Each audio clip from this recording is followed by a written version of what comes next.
1, 2.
All right.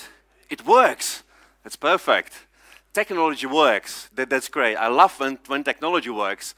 And, you know, that's why we invest in it. That's why we invest in Bravery. And Bravery is technology, especially in Ukraine.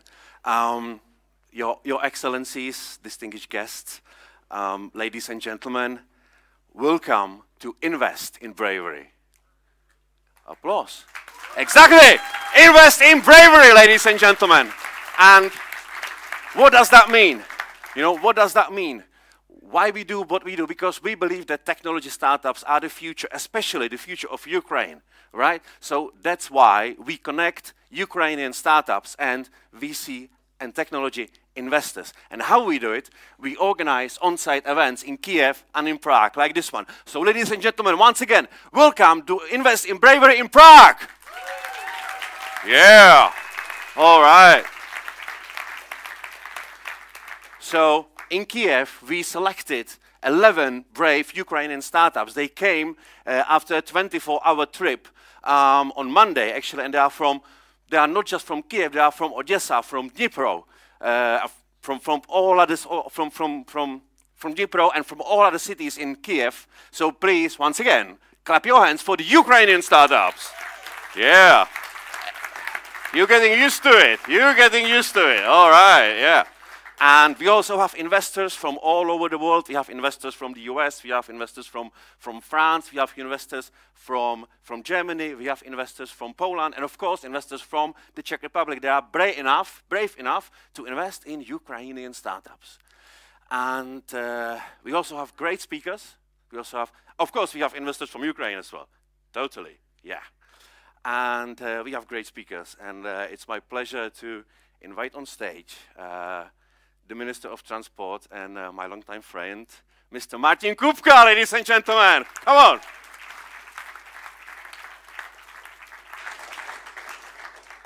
Good afternoon, ladies and gentlemen, Your Excellencies. It's really a big pleasure for me to open this conference. I can say that it's really a very good name for this conference, because I see here in this room a much bravery and endeavor. And the name, Invest in Bravery, it's really a perfect name for this. I know that Czech Republic and Ukraine have become really very strong partners in previous 2 years. We all know the reason for this stronger partnership, and I can say that it's really a big pleasure for the Czech government that we have facilitated transport of refugees from the borders. We have facilitated also the transport of humanitarian aid, munition, and weapons. And I'm sure that we are continuing with this effort. And I'd like to underline twice the last call of our Prime Minister to all the other member states to the next necessary support to the Ukraine. And I like to say from my specific resort that the Czech Republic was one of the first European countries which closed the sky for Russian airlines as a really strong symbol in the beginnings of the Russian aggression to Ukraine. And now we are thinking about the next possibility how to support also the recovery and the reconstruction of the Ukraine. I'm sure that all of us and also all our partners are hoping for the positive outcome of this war conflict for all Ukrainians. And I think it's really a very good time and appropriate time for preparing the next stage of our cooperation. And I really appreciate the current situation when we can discuss about new possible bonds between startups and investors, new ideas and new projects. And I'm sure that it's really very clever to build on innovations, on new technologies, digitalization, and all these issues are connecting for us as well. Well, I really sure that this concrete opportunity to open new relationships, new opportunities for all of us, it's necessary for the recovery and the reconstruction of the Ukraine. Finally, I wish you a really successful and new start of our next journey forward to the better future. Thank you very much, and I wish you all the best. Yeah. Minister of Transport, Mr. Martin Kupka, thank you very much. Thank you very much. I thank the Minister of Transport for his introduction. Unfortunately, the Minister cannot stay with us throughout the time due to the government meeting. So thank you once again for making the time. So, and the next brave speaker who is coming on stage is, and it's my pleasure to invite His Excellency British Ambassador Matt Field.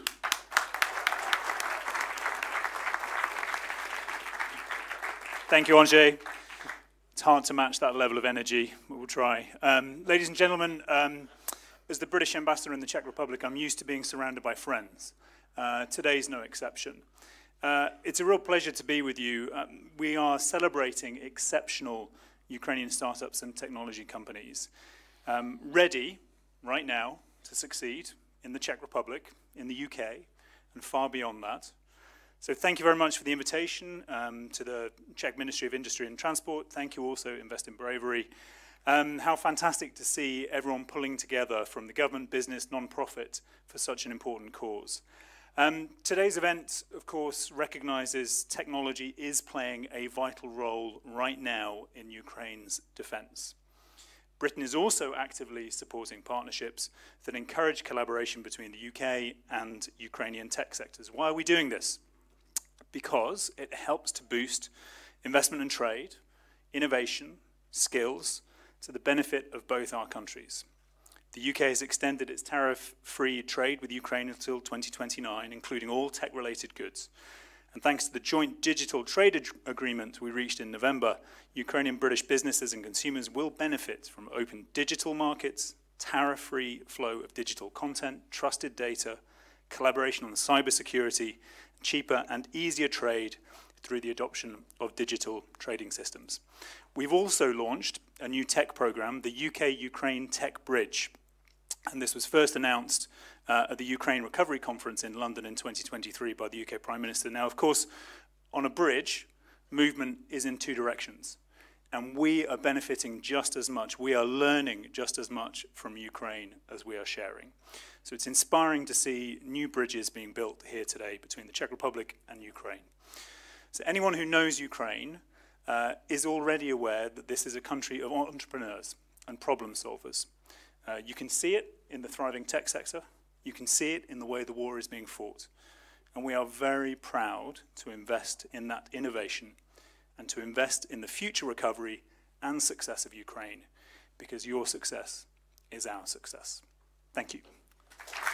Thank you, Excellency. Thank you. All right, and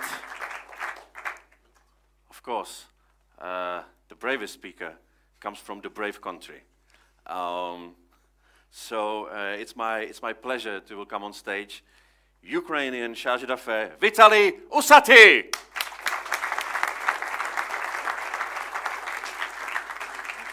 Thank you very much. Your Excellencies, ladies and gentlemen, distinguished guests.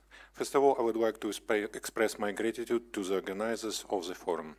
This is a good platform for discussing practical issues and establishing contacts between Ukrainian and Czech companies. The Czech Republic is one of Ukraine's key partners in Europe that demonstrate incredible solidarity with my country. We highly appreciate the Czech Republic's continued political support and large-scale practical assistance since the beginning of the war, started by Russia. Despite the war, Ukrainian-Czech bilateral relations are very intense at all the levels. Ukraine has significant international support, which means that victory is only a matter of time. It is important to begin the work of rebuilding Ukraine right now.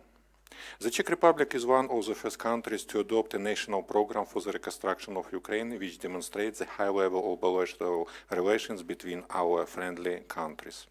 The government of the Czech Republic has appointed a special envoy to the reconstruction of Ukraine, our friend Tomáš Kapečný, who is here today, and we would like to thank Tomáš for his great job. Yeah.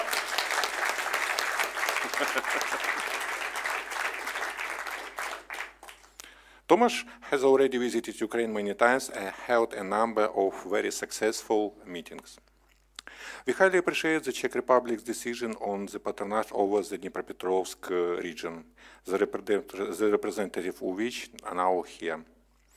In the end of March, the delegation of Dnipro visited the Czech Republic, took part in a business forum, and will visit Czech leading companies. The practical steps of the Czech Republic are a good signal for local business community to intensify economic cooperation with Ukraine. Today, it is important to unite all the effort of state and local authorities, international organizations, financial institutions, and investors for the future reconstruction of Ukraine. Cooperation between Ukrainian IT companies and Czech companies, as well as with other EU companies, had great potential in the field of IT. This is one of the ways of Ukraine European integration into EU market, which not only beneficial for Ukraine but also for EU partners with whom we can share our positive experience in the field. The government of Ukraine will support foreign companies in opening their businesses in Ukraine. The embassy is ready to provide all the necessary assistance to establish effective bilateral cooperation between Ukrainian and Czech companies. I wish all participants of the forum fruitful joint work and effective cooperation in the future. Thank you for your attention. Thank you, Mr. Sati. Thank you very much. Yes, and we move on to the legend. His name has been mentioned here, and it's a governmental envoy for reconstruction of Ukraine, Mr. Tomáš Kapečný. Yeah, thank you very much for the nice words, Vitaly, and for the MMA introduction. It's a pleasure to be in such a dynamic event, speaking about not less dynamic stuff. Sorry, I closed your stuff. That's all right. No, what I just wanted to say is, right from the beginning, this event is labeled and named correctly. Invest in bravery, because what we're discussing here is investing in the bravery of Ukrainians, of the entrepreneurs. But also, it's the smart thing to do. It's not only brave to invest in bravery. It's not only brave on behalf of Ukrainians what they are developing. It's the smartness, it's the ingenuity of the development products that strikes the whole world.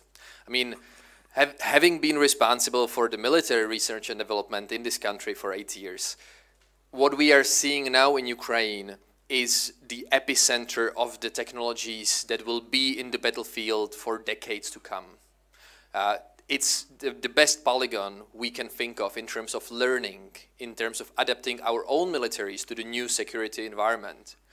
And it's not only about defense. If a society survives what Ukraine is against, it's not only about the ZSU, it's not only about the military and all the defense forces, it's also about the resistance and resilience of the society, which is represented here by the 11 chosen startups, by the men and women from the Ukrainian entrepreneurship community. And it's something that really is a cherry on the top of the cake that already is quite famous. So if you are here to look out for new opportunities, this is definitely the smart thing to do. This is the wise thing to do, and it's also the supportive thing to do when it comes to our dedicated support of Ukraine in all the terms.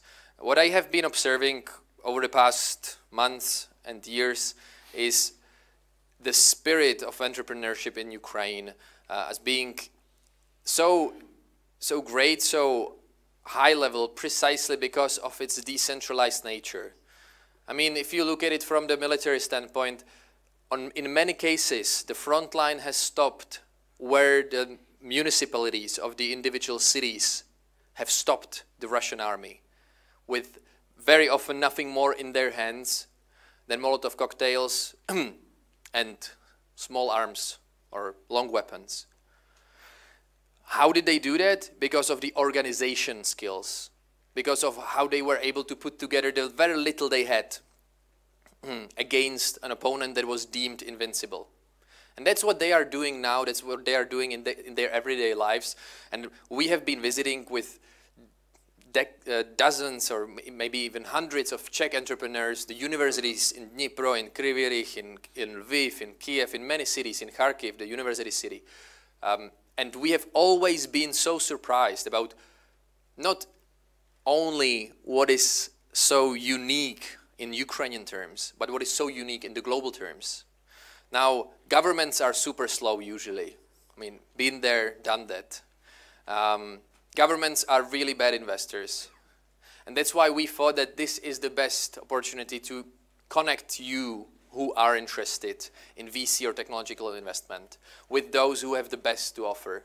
I mean, all the governmental programs, all the Ukraine facilities, this is good, this is the supportive measure. But it will only be thanks to the connections that will be created hopefully here today that you will get richer as an investor and that Ukraine will get stronger because they will be able to develop the necessary technologies for their own defense and for the global business in general.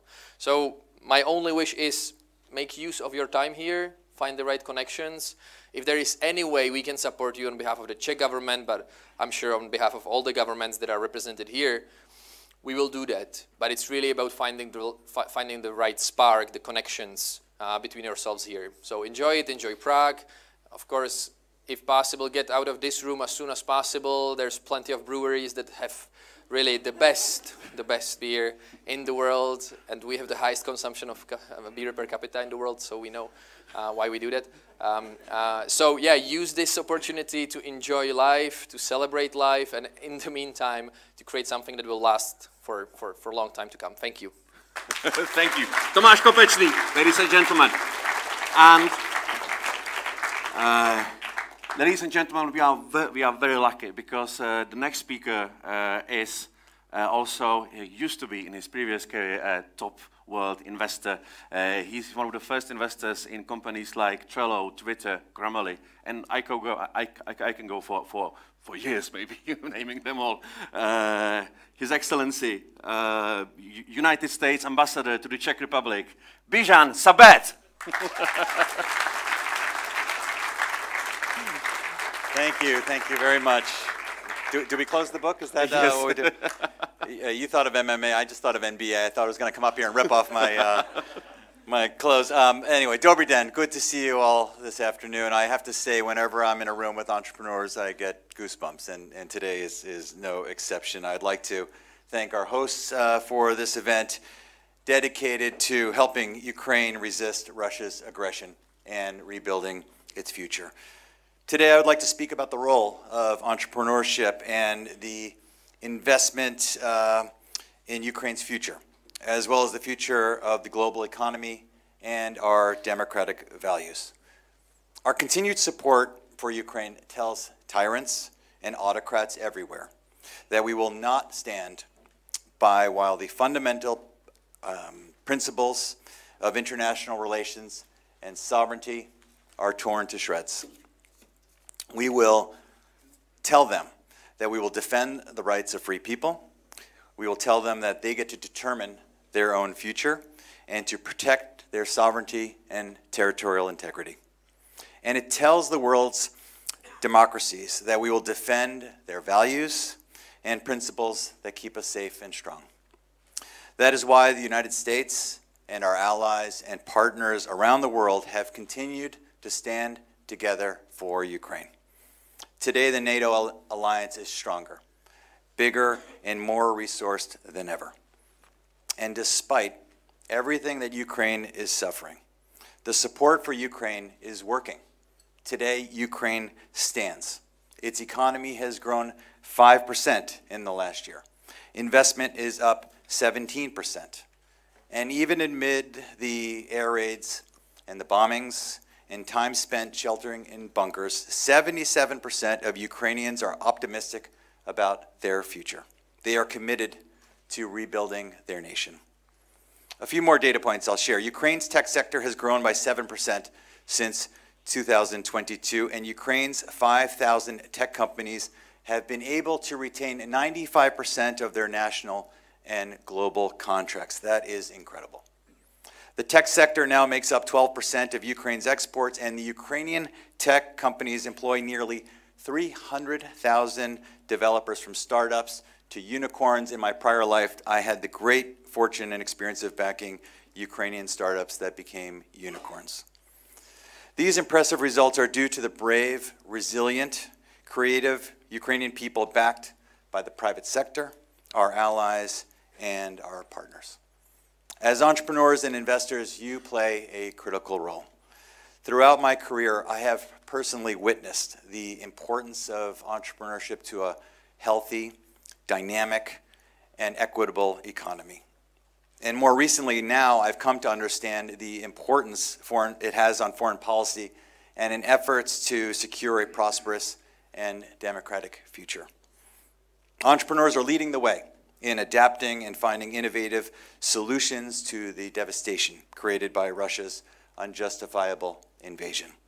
And entrepreneurs are helping Ukraine's economy and its people adapt to unprecedented challenges. So there's tremendous opportunity to support Ukrainian entrepreneurs, help them build, help them create into new, exciting possibilities, help them expand here in Czechia as a hub to launch into Europe and indeed globally. So that is your role here today, to be part of the solution, to find creative ideas, to invest in bravery, to be part of the future of Ukraine and of Europe. And so I want to thank you all so much for coming, for your dedication, your expertise, indeed your compassion, and for showing up. So thank you so much. Slava Ukraini. Thank you. Bishan Sabat, ladies and gentlemen. Thank you, Your Excellency. And this event wouldn't be possible without the great collaboration with the Ministry of Foreign Affairs, represented by Mr. Tomáš Kopečný here, and also the Ministry of Industry, which will be represented by Director of Foreign Economic Policies Department, Mr. Martin Pospíšil.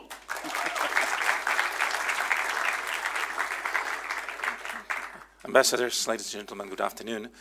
I'm very happy to be here. It's the privilege of being the last speaker that practically everything was already said and you can be short. So I could be short and will be. But I will say at least a few words on behalf of the ministry. First, on behalf of Mr. Minister, who unfortunately could not be with us. But the government, as you noticed, was represented by Minister of Transport. So I'm not speaking here as your host, but rather as your steward, because my department is here present, actually. Colleagues from Team Ukraine. Maybe you can just show you up for everybody knows.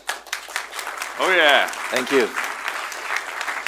So what I'm not able to answer, ask them, and they should find the answer for you. And we are doing what we can. Look, we brought first business mission to Ukraine, to Lviv, in September 22.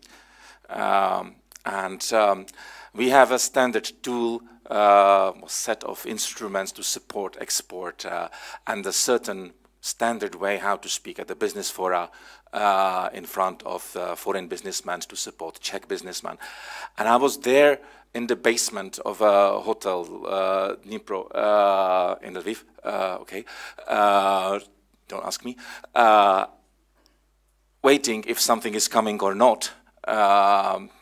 And I was standing there in front of 100 of Ukrainian businessmen and thinking what I'm supposed to say. I cannot say the standard set of tools, say them standard things, they are in war. So that brought us to reflection, what else can we do? And we invented few instruments which are of use, and thanks to one of them, we are here, because those tools are mostly financial ones. My compatriots, I will redirect you to a webpage of Business Club Ukraine, an open platform for exchange of information and coordination of business activities in Ukraine and with the governmental participation, where you can find not only information but also some direct tools to use if you would like to either return or start your entrepreneurship in Ukraine. So this is what we did. We founded the Business Club, more than 100 members now. We have modified a program of Aid for Trade to be called Aid for Trade Ukraine, which is much more flexible and much ready-made available for you. Then through capacity building, we can finance participation of Czech experts in Ukraine or Ukrainian experts learning how to do things in European way here in Czech Republic, and other instruments. We organize meetings, seminars, we issue even what is it called? Newsletter. Yes, even newsletter we have. So yeah, that's what we do, what we will be doing, provided the government will support us again, because there is 3 years program, 24-26, financed by the government from the state budget. If this one is prolonged, we will go as long as the money stays. So let's hope that money will stay. And one thing, which will be the last remark, is that when the war started, everybody, including myself, was somewhat convinced that it will be short war. Unfortunately, it is not.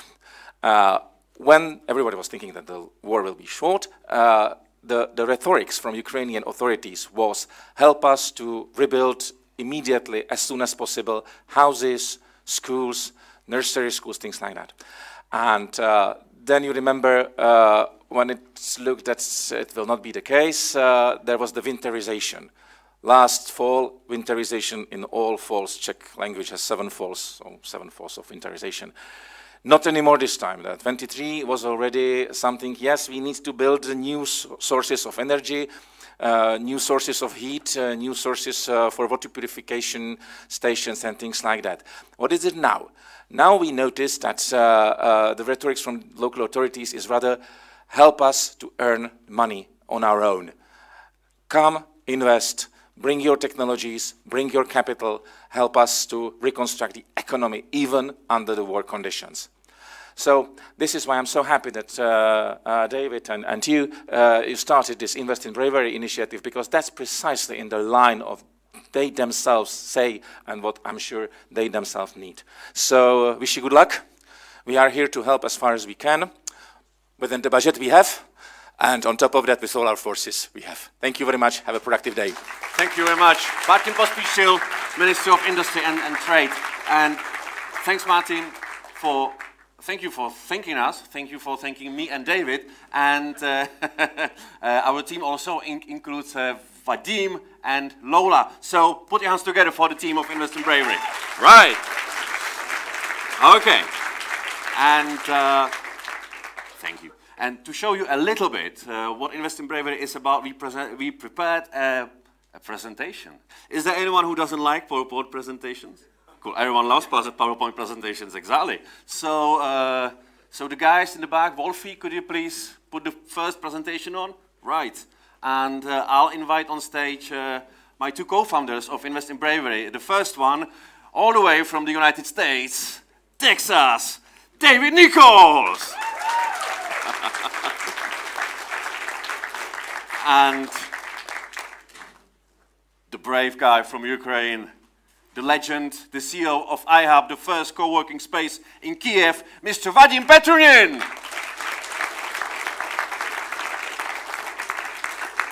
Right. And this little guy, the clicker, let's see if it works. It works. It works, ladies and gentlemen. So this is us. This is us. So, you know, an American, a Czech, a Ukrainian guy sounds like a start of a joke, but as you can see, it isn't. Yeah, David, would you tell us why we do it, how we do it, and what we do? Absolutely. Very, very happy to be here. Very proud to see this very packed room full of energy, thanks to the energy of Andra, bringing out here with an MMA and MBA spirit. And your AC/DC voice. Everything. Yeah, okay. Or the Godfather, as Andre is saying. It's incredible to see all of you guys here. We're all here for the same reason. You're here to support Ukraine. And the Ukrainian startups we have are absolutely incredible, inspirational stories. These are winners. These are not, your typical, manual laborers or something like that. These guys have founded companies in the most extremely difficult circumstances possible, and they are actually profitable. So, as Andra said yesterday, I'm going to steal your words because they were awesome. It's hard enough to found a company in normal times. To found a company and be profitable in wartime, when you're working with a laptop in a bunker, and these pictures are absolutely real and our startups can attest to it, is an incredible achievement. So we're here to celebrate what they've done. So they're not only fighting for our values, they're not only standing up and showing us what democracy and the rule of law are worth, the foundation of the prosperity that we enjoy in the Czech Republic and in the West, but they're also winning in life, and they are inspirational for us, and we are humbled by their presence. Thank you. All right. So, as you can see, as you know, as you already know, this is not our first event. This is, this is a follow-up after 2 events in Kiev we did last year in Vadim's iHub. So, Vadim, please, could you sum up those 2 events we did last year at iHub? Actually, I would like to say how it started, because it's really interesting.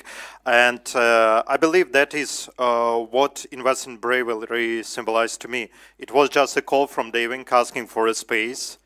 But when you find the people with the same mindset, with the same goals, when you want to create something huge and helpful, then it works out. So it worked out first in Kiev when about first 10 investors came. It was our pilot. It was more than 100 people there. We discussed, we set up the connection. The next event was really great because we already had more investors and we already had a competition for choosing people to go outside to present to investors. That is the most important thing for my side, for Ukraine, is the financial support and connections, networking. And after these events, we really felt that we have a support on the side of Czech society, Czech people, that they probably try to understand us, to feel our pain. And that understanding brought everyone here. So it was, the one thing for me is Invest in Bravery, it's the atmosphere, it's the feeling. This event takes the borders away, because at this event, we feel that we are all together, we are all on the same side, and we are all moving one direction for democracy, prosperity, and of course, the best and the most promising field in Ukraine. It's a tech ecosystem.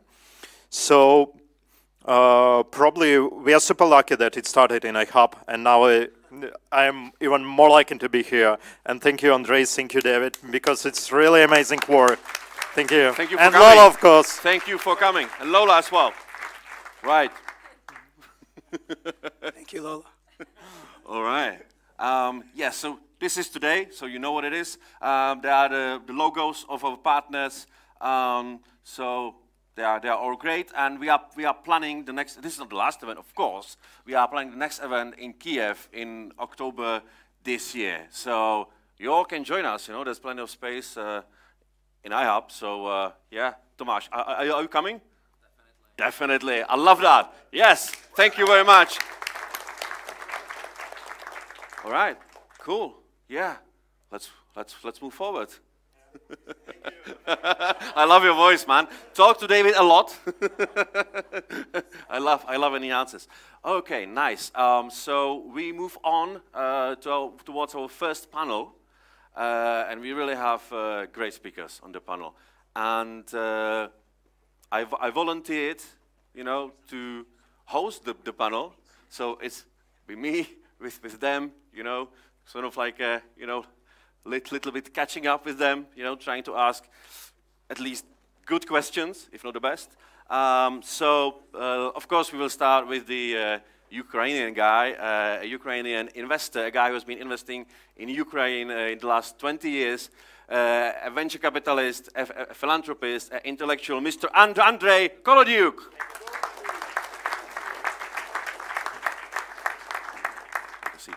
Thank you. And go on, Your Excellency, please, if you join us, the ambassador of the Great Britain, Mr. Matt Field.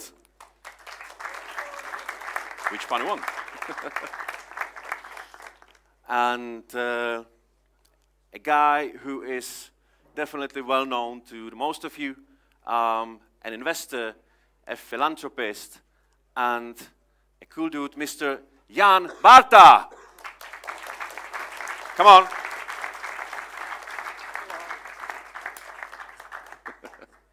And last but not least, the legend, Mr. Tomáš Kopečný. Right. You can sit there if you want. Thank you.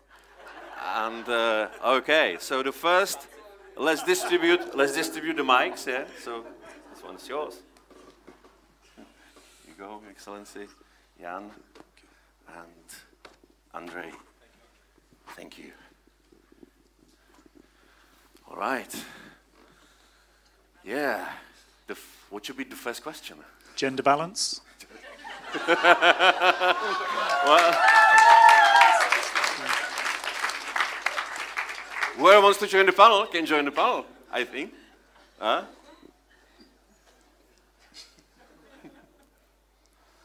Okay, thank you. So yeah, so are we facing a paradigm shift actually? Because in the last 25 years we have been investing mostly in software and we have been quite successful. But are we back to water, food and energy? Andrei, what do you think? Well, for the last 25 years, if I may, we've been investing in entrepreneurs. Okay, so invest in entrepreneurs that actually solving the problems and the issues. And in terms of trends, of course, everybody talks about AI, everybody talks about the dual-use technologies now, which has become very relevant to where we are today for the sake of the Europe, for the security, and so on and so on. Okay. What do you think, Jan? What do you think? Should we invest in different industries? Or? I think weapons are suddenly ESG sort of now. Again, what was like a segment that was untouchable for a lot of investors still a few years ago. And now, what are you investing in now? Well, are you investing in weapons? Well, sort of. I just bought a few drones for Ukraine as well.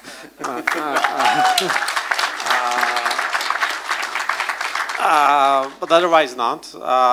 But we're looking into, various areas, not just tech, but I also run investments in energy and green energy and stuff like that.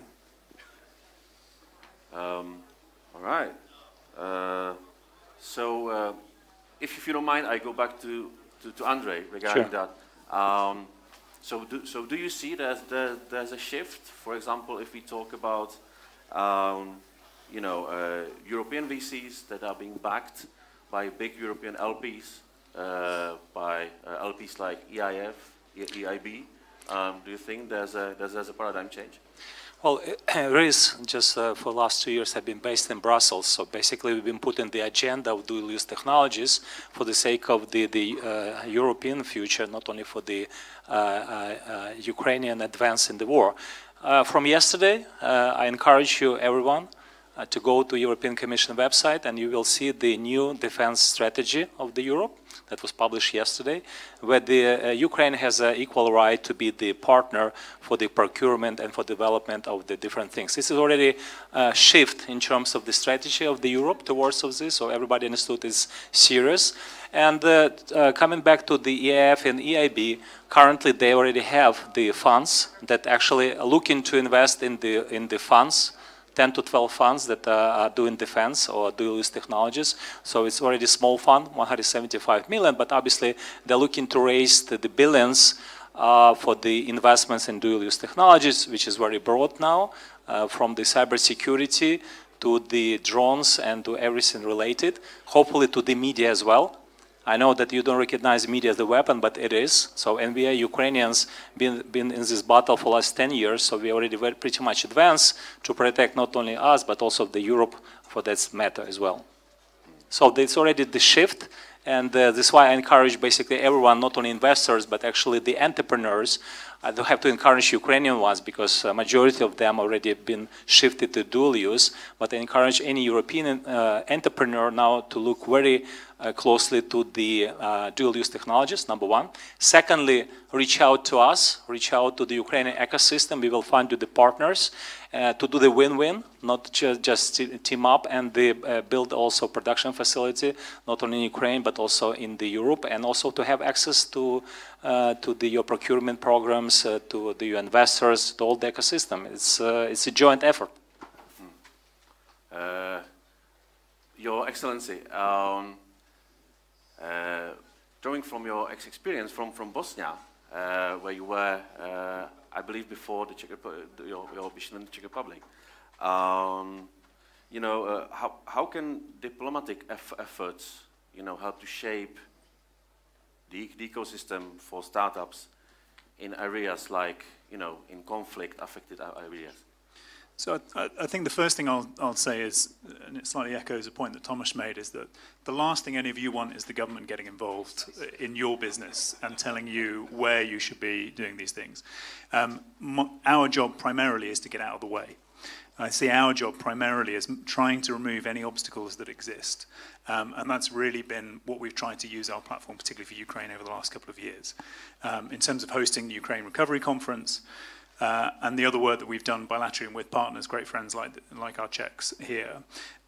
There's a couple of things, though, that I think are important. So we're particularly looking at some of those obstacles around things like insurance. And it's not very exciting. It's probably not going to get anyone jumping up and down, but it's incredibly important sometimes in terms of those investments and helping to get them into the right places. Export financing as well, you know, leveraging large amounts of potentially huge opportunities. You know, we are talking about tens of billions that are required for the recovery and the reconstruction. But another theme that's run through all of this, and it comes back a bit to certainly my experience from Bosnia, is there's absolutely no point in setting your objective to get back to where you were 2 years ago. There is an opportunity that comes with recovery and reconstruction, and that opportunity is to genuinely build back better. So to come up with something which is a step forward in terms of infrastructure. So your question that you asked earlier about, well, are we investing in tech or are we investing in, you know, basic infrastructure? Of course, we don't only have to choose one. We can do both. And if we do both, and in particular, if we can support and get out of the way of this incredibly vibrant entrepreneurial sector in Ukraine, joining up with other like-minded partners around Europe and beyond, then there's no reason things can't take a big step forward, not just get back to where we were previously. I'd love to ask Tomáš Kopečný, actually, the first question. You know, because you go, the first question I asked, you go to Ukraine very often, and you see what the country needs, actually.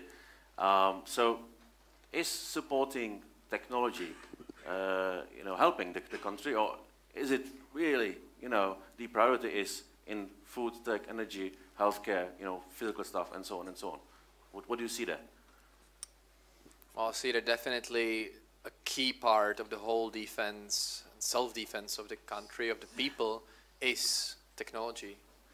And it's the ingenuity of the individual people, individual engineers, but also entrepreneurs who hire those engineers, that they put hundreds, if not thousands, of small companies in force so that they produce, for instance, FPV drones. I think this is a good example for the past few months.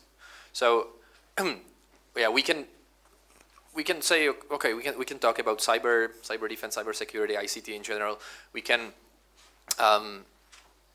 but we don't need to, because currently Ukraine is a superhouse of these technologies. Well, I mean, the reason why we are not so much afraid here in Europe or in the US about the legendary troll farms from St. Petersburg and the whole cyber, the mythical cyber power of the Russian security services or intelligence services is because they are failing in Ukraine. Like, just to underline, let's never underestimate our opponents, but Ukrainian entrepreneurs and really dozens of thousands of people who volunteered, put their businesses at work, joined their efforts with the governments, and on a very decentralized level managed not to let the Russians shut down the whole critical infrastructure system in Ukraine, which was the primary target from the very early hours of the invasion. It was like hand in hand. You don't hear about the cyber battlefield. We have 5 domains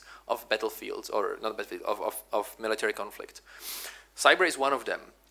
We're basically hearing about the Russian advances only in one of them. They are failing at sea, they are failing in cyber, they are failing in the air.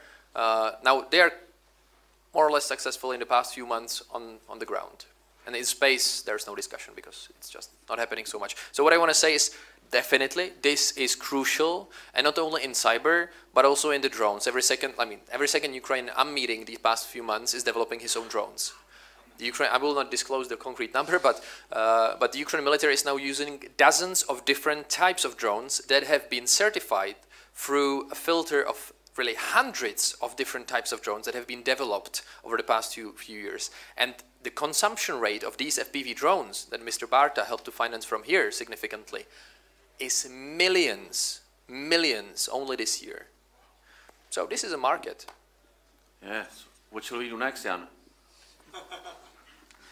I don't know what to do next, but one thing I wanted to talk about, what Matt brought up, is, building back better. And one thing, apart from, the IT industry sort of have to help the country to sort of finance itself. And on another level, you have to help the country win the war, because obviously, technology will play a critical role in that. But one thing I would want to pick up as well is sort of, you also have to get bigger within, the Ukrainian economy and society, because as the IT sector gets bigger and, manifests its strength and its sort of culture, it also helps the whole society to change a lot. Because I understand, in Ukraine, a slightly similar situation as we had in the Czech Republic. We're both post-communist countries. So they were, after the collapse of this, Soviet Union, communism here, there were, through the privatization channels, etc., there was a new class of oligarchs, people with vested interests that brings a lot of rent-seeking, corruption, etc. And what's also, sort of one of my theories of change also is once, our generation sort of people that are not hooked up with this old system, we can actually drive change within the country, the political system, the economy, on a much bigger scale than is just the influence of, the IT sector per se as a unit. So, and Ukraine has a big opportunity in this because obviously a lot of these sort of old industry vested interests are also being sort of maybe disproportionately more hit than the IT segment, which helps you on a relative basis to get bigger as a whole. And so you have another, apart from helping to finance the country, winning the war technologically, one more thing you have to focus on as well. And so, Jan, for you as a tech investor, what has to happen for you to invest in startups in Ukraine, or start to invest in Ukraine? Well, I actually did. We're often in the vanguard, so I actually had one investment in Ukraine before the war already, which isn't, it's a little bit of a sad story, but I don't get into the details. But as we speak, we are discussing investment in Ukraine as much. And actually, one of the themes I'm very much interested in is sort of, digitalization of, the state apparatus, all the processes, etc. Because this is exactly, you know, the part of the theme of building back better, because you use technology to eliminate a lot of, you know, potential areas for corruption and stuff like that. So that's one of the themes I really like, for example.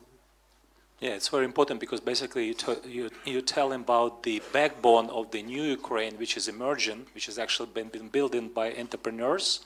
And we have Ukraine as a €1 trillion opportunity, according to the president of the European Investment Bank.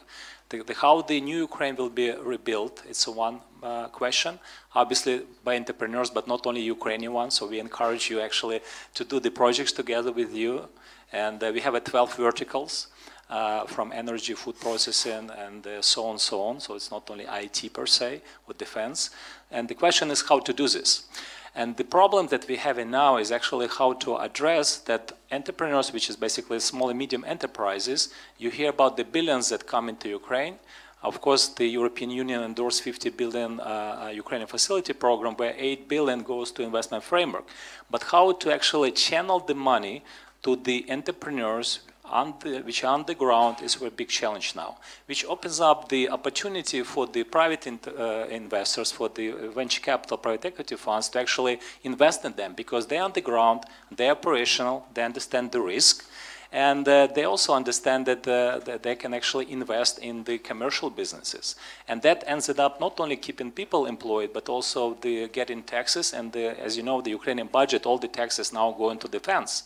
Right? So basically, we need to support entrepreneurs because it's also the backbone of the new Ukraine, which is emergent. It's not just for the for the profits. Obviously, investors are continue to invest, and you know, I'm chair of Ukrainian Venture Capital Private Equity Association. We have 52 members already. 9 joined for last year in 2023. So we have already 52 investors that continue to invest in Ukraine now. Question to all of you: why would investors continue to invest in Ukraine now, put in not only small checks, like a recent one was a pre-ply, $70 million went to the Ukrainian company. And by the way, from the European VC, Finnish fund put like dozens of millions in the company. They have a majority people in Ukraine. Why? Ask yourself the question. Because they're competitive, they're resilient, they continue to perform, and this is why. And on the strategic level, it's not only €1 trillion opportunity, but the only way to defeat Russia is to make economically strong Ukraine. That's the only way. Yes, yeah. And people. But how you can do this? Through the entrepreneurs, because entrepreneurs take the risk, the operators, they make things happen. And by the way, thank you for all of this, because, and I like your point, because government can only support the entrepreneurs, but governments don't do the job, okay, with all respect. Entrepreneurs do. And how they actually create things by meeting with each other, looking at the problems, and try to do the solution in a very fast manner. And let's be honest, we know that all in our human history, all the innovations came during the conflicts and wars. The Ukraine now in the test bed, and our entrepreneurs on the front line of the making innovation for the defense of the country, but the many things, good things in dual-use technology will actually be commercialized, not only Ukraine, but in Europe, and for the sake of the many verticals. So look at this as a tremendous opportunities, because you invest in entrepreneurs that's so energetic, they can do anything impossible possible, and we welcome you to join to do these things together for the sake of all of us. Is that clear? It's very clear, because we don't invest in projects, we invest in entrepreneurs. Look at the energy of these people, look at the level of the energy of this room. So we can do anything. Okay, not only defeat Russia, this is just a matter of time, but we need to focus on it now. Yeah. Okay, now.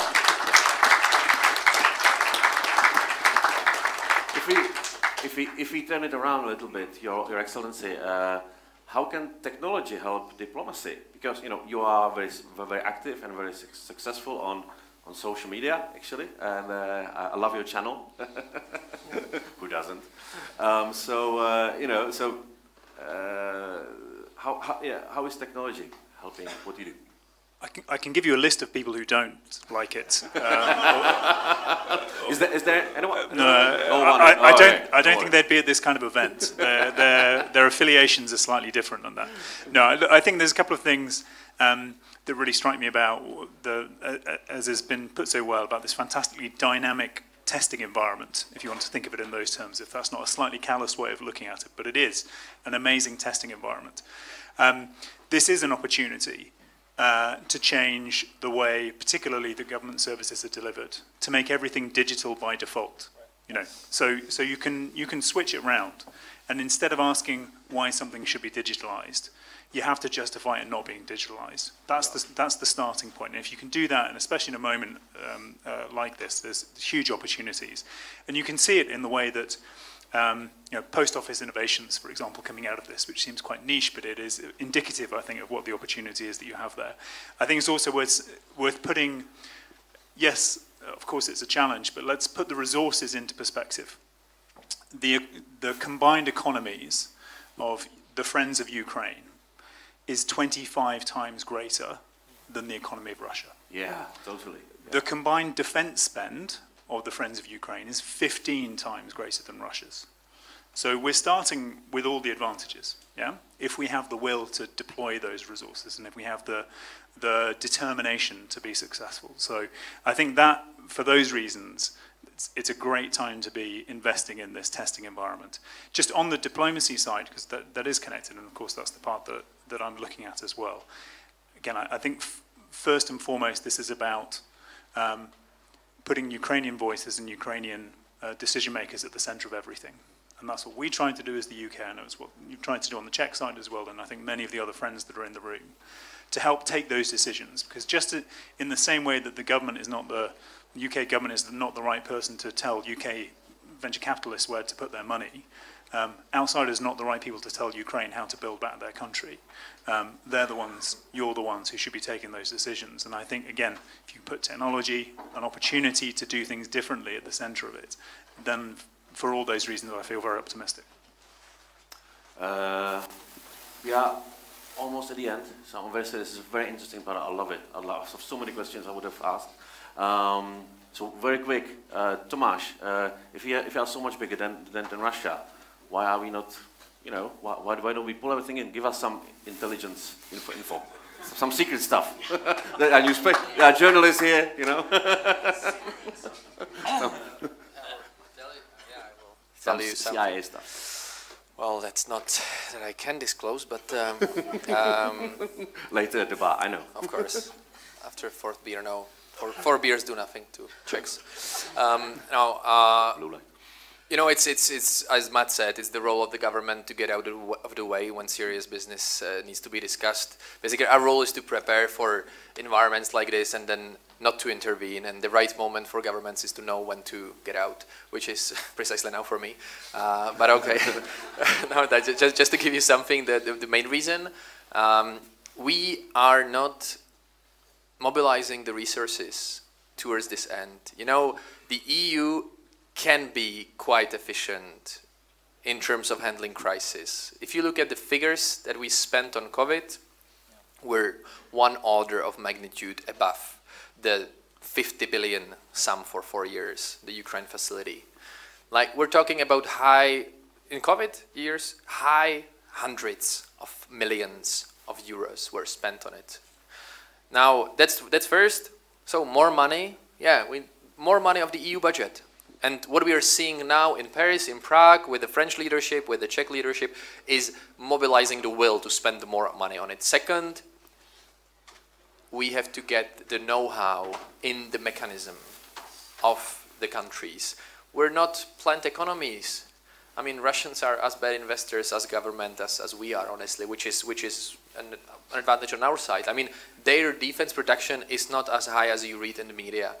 Their defense material income is probably almost as high, but it's because of, say, one-time deliveries from countries such as North Korea, but their defense production itself is not that great either. And they have been preparing for this for 15 years, the modernization of their defense industry. And they are not there where they wanted to be, 10 years ago, 5 years ago, let alone now. So the point is, we need to spend more, and we need to be quite smart about, the nature of the defense industrial market, which is, as Mr. Barta has mentioned, you know, not the favorite of the current international financial system with the ESG, with the banks. Now, if this starts to change, and it's not the decision of any government, of any European Commission, I mean, a decision on the rating of the financial institutions of the banks if they have a portfolio that touches military material. But if this changes, I mean, there will be so much more money in it. Not only by the spending of the governments, but on the market. So this needs to change, these two things. ESG, the culture, the know-how, how to spend money, how to develop the things that we need to develop, and second, our own governmental spending on it. Okay. I think there's time for one last question. I'm sorry, guys. Such a great panel. Andrei, tell us, your deal flow, is it getting worse or better? Much better. Much better. Of course, and I believe after this event, much better as well. Look, because the best way to help Ukraine is to co-invest with us, with those that already been investing for the last decades. And the pipeline is getting better, and I tell you why. Twofolds. One is because, as I said, the many kind of new entrepreneurs emerged. And just for your knowledge, out of 6 million Ukrainians that are temporarily in Europe, we have a 50,000 IT specialists. So this is basically the sum that you can actually build the businesses together. And obviously, we look at this as the biggest assets, because 6 million Ukrainians in Europe, they're actually the most motivated, together with you, to help Ukraine today, but also to invest in Ukraine now. Okay, so look at this network, and there's someone that actually you can share the risk, find the deals, and actually, I believe, as I said, only in entrepreneurs, because the things change when we push it for good. Okay, when we push it, then it changed, because you can blame the governments, but the government also asking, but okay, who we should back it up? And this is us. It's entrepreneurs. We need to take this responsibility that anything we can do it by ourselves, and the investors, we just help to make it happen. So let's do it together. That's what my kind of message to you, because everything is possible, everything is there. Deal flow is just the reason. We just need to do it together. That's it. Thank you. Let's do it together. Thank you very much. Thank you, Andrej Kolodjuk, Jan Barta, His Excellency Matfield, Tomáš Kopečný. Thank you. Once again, come on. Rock concert, yeah. Yeah, thank you very much, Andrei, thank you very much, nice one, okay, great, yes, that was a mic falling on the ground. So, what's next? The next, we're going to learn something about the Ukrainian tech ecosystem. We've had some numbers already, but we're going to have some more. And we have a keynote by Konstantin Magaletsky from the IT Ukraine Association. You can pick this one, for example. And yes, the slides are there. So you get a quick clicker. You get a clicker, and I'll stop speaking. Yeah, as we are running out of time, I've decided to skip my presentation because I don't want to stand between you and Ukrainian entrepreneurs. I especially don't want to stand between you and Ukrainian entrepreneurs and military tech, yeah, because it might be a little bit scary. So just want to share some of my recent experiences here and from other conferences and what's happening in Ukraine. Yeah. So in short, I was a couple of weeks ago at this famous Munich security conference, yes, and it started with an innovation event, yes. And there were German military startups showing the very big potential of German military tech and so on and so forth. But frankly speaking, most of what I've seen was like ideas or tests or pilots and so on, yeah. And then Ukrainian Vice Prime Minister was speaking and presenting, and he had shown seed drones, baby drones, so-called baby drones models, which already destroyed almost like half of the Russian Navy fleet, yes, together with other Ukrainian sea drones. And these sea drones were not like an idea or test, yes. It was a ready product, and I was really impressed how fast our ecosystem in tech is being developed, especially like in military tech, because these drones, just 2 years, they didn't exist. They were not even a year. So they went from idea to pilot, to test, to financing through crowdfunding, by the way, yes, to production, and then to achieving like results which we already have seen, yes, because thanks to them, the Ukrainian economy continues functioning as 95% of our export, 95% of Ukrainian export goes now through our Black Sea ports. Yeah, so that shows actually the huge impacts of investing in Ukrainian tech, and first of all, into Ukrainian military tech and the capabilities of people who do it there. Because you have this fantastic European engineers for whom we have a lot of respect, but they operate in a different mode, yes, and they have a bit different motivation. Obviously, Ukrainians have now much bigger motivation, and you see what could be achieved with this level of motivation in terms of speed, in terms of small budget, and in terms of results. Yeah, so I think that's, for me, being an investor by background, I spent most of my career in private equity with the largest Ukrainian private equity fund, Horizon Capital. For me, that's like the most telling fact which I've seen, yes? So that's one thing. Another, what's important when we are talking about Ukrainian entrepreneurs and so on, everyone knows about WhatsApp, or many of you might have heard that WhatsApp is Ukrainian founder, Ukrainian team, Ukrainian idea in a way from this regard, actually immigrant, yes? Many of you heard about Grammarly, about Revolut, about PayPal and others, but I think we should step back a little bit and think about Korolev, yes, the guy who basically created the space science, because he is also from Ukrainian and his team was, significant part was from Ukraine, yes. The largest airplane which was developed and built in Kiev, which is Antonov, yes. Unfortunately, it was destroyed recently when the war started in Kiev. So I think this shows the potential of Ukrainian tech and investments into Ukraine overall, which has a long history of very impressive results. And the last, but not the least, talking about like specific numbers recently, yes, so my colleagues from Horizon just raised $350 million. Despite the war is happening and so on, they managed to raise this very impressive number, even like by European standards, yes. First of all, they shoot $100 million above their already very ambitious $250 million target, yes. Second, they were supported not just by development institutions, but also by the prominent tech investors, such as the founder of Snowflake, Just Answer, and many others, yeah, who remained, many of them remain confidential. And why they achieved this result is not because there's passion to help Ukraine and this and that, but because even what they're saying in public about the performance of the Ukrainian companies, their growth in 2022 often was 30–50%. The median growth for their companies in dollar terms. So despite the war, many Ukrainian companies, tech companies, to continue delivering very impressive results, showing the resistance and so on. Like, for example, this Creatio company from Ukraine, it's the global leader in CRM, yes, and no coding for SMEs and so on. They have American investor. Yeah, they have Ukrainian fund investor and one of the largest American funds. And when the war started in 2022, this American investor told a very interesting story that one of the American companies has shown like quite a weak performance in 2022.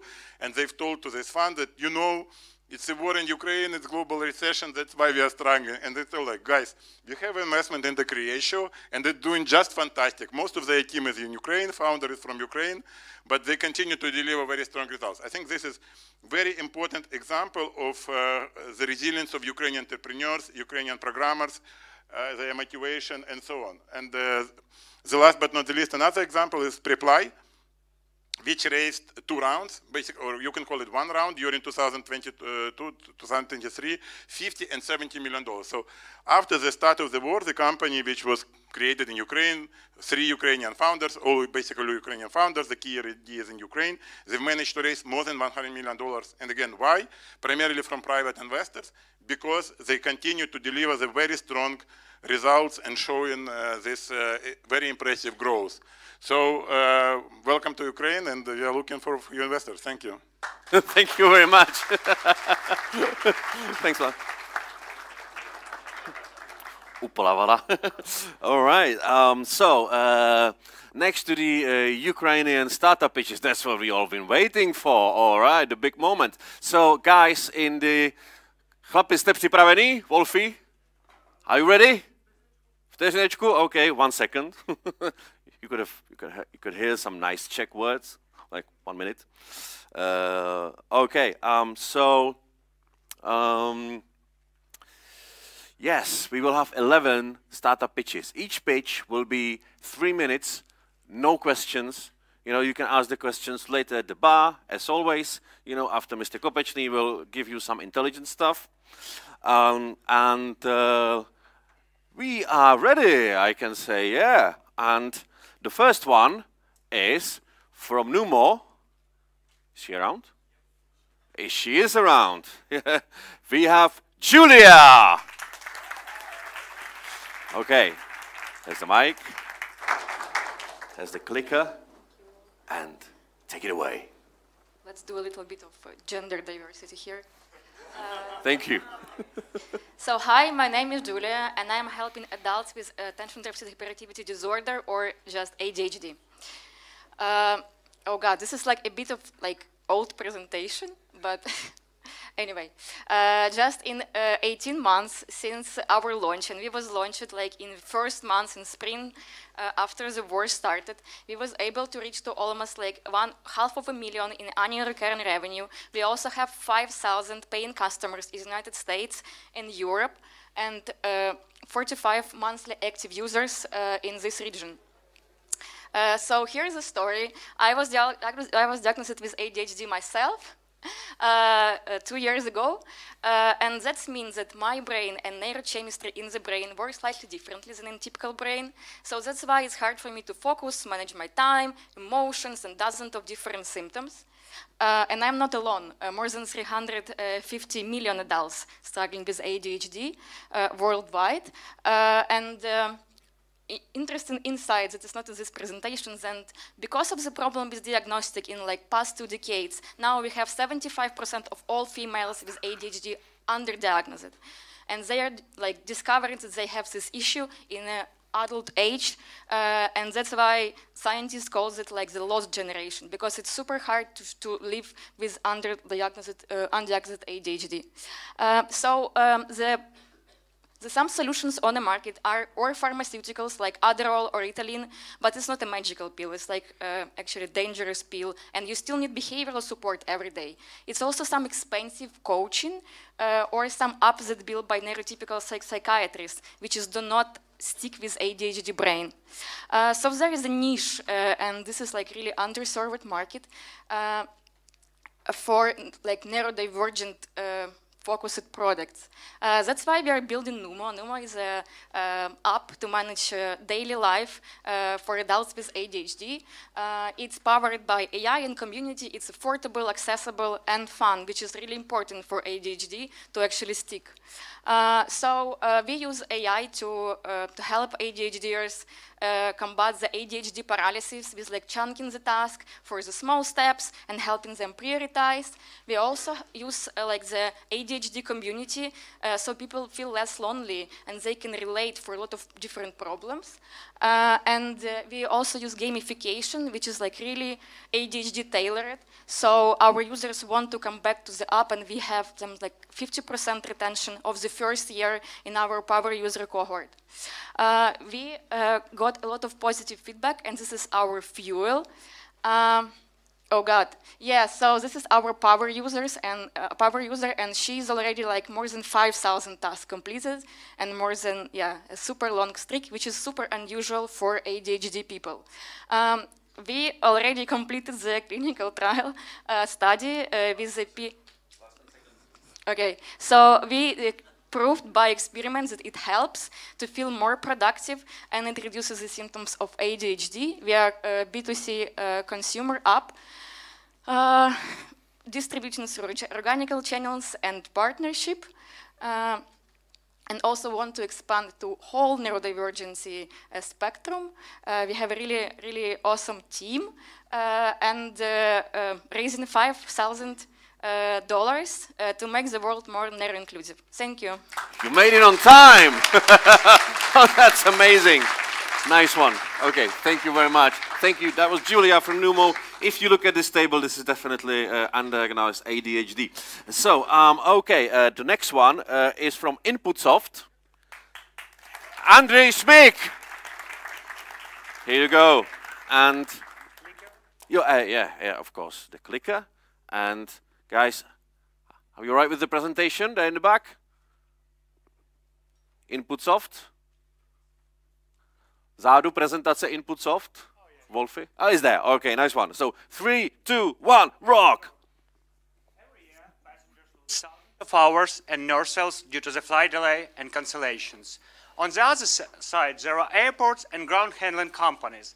They also lose money, but only on salaries and fines from airlines. They do not control operation in real time and do not make action based on real data. And this is all due to the lack of utilization of the airport operation. With an average delay time of 17.7 minutes in Europe last year, companies in civil aviation are waking up to the fact that it's time to change their outdated legacy process to digital one. And we are here to help. Inputsoft provides a web-based aviation management solution. We have the web platform for the manager and application for the employees. We use AI in our scheduling algorithm, NFC tags, and QR code technologies to collect the data.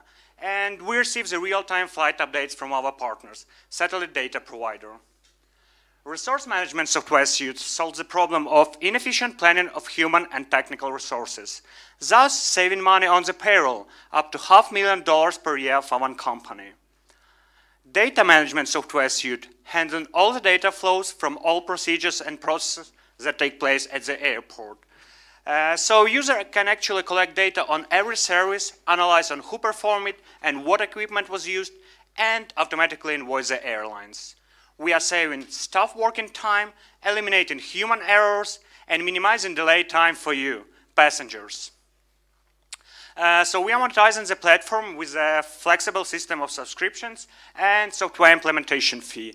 The price depends on the number of flights per month and client geography. Our solution is very dynamic and flexible, and that is one of our great advantages on the market. Also, availability of AI-based planning scenario, simple cloud-based architecture, fully automatic calculation, and satellite data feed. Our clients are airports, ground handling companies, and airlines globally. And our serviceable obtainable market for the first 5 years of operation is valued at $245 million.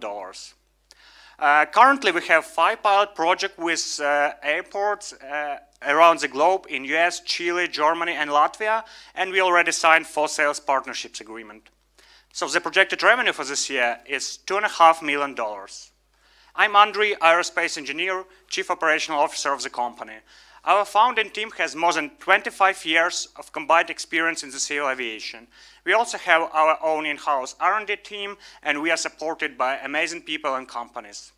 So now we are opening a $1 million seed round to complete the development of 2 software suites, scale in all our geographical region, and hire key staff.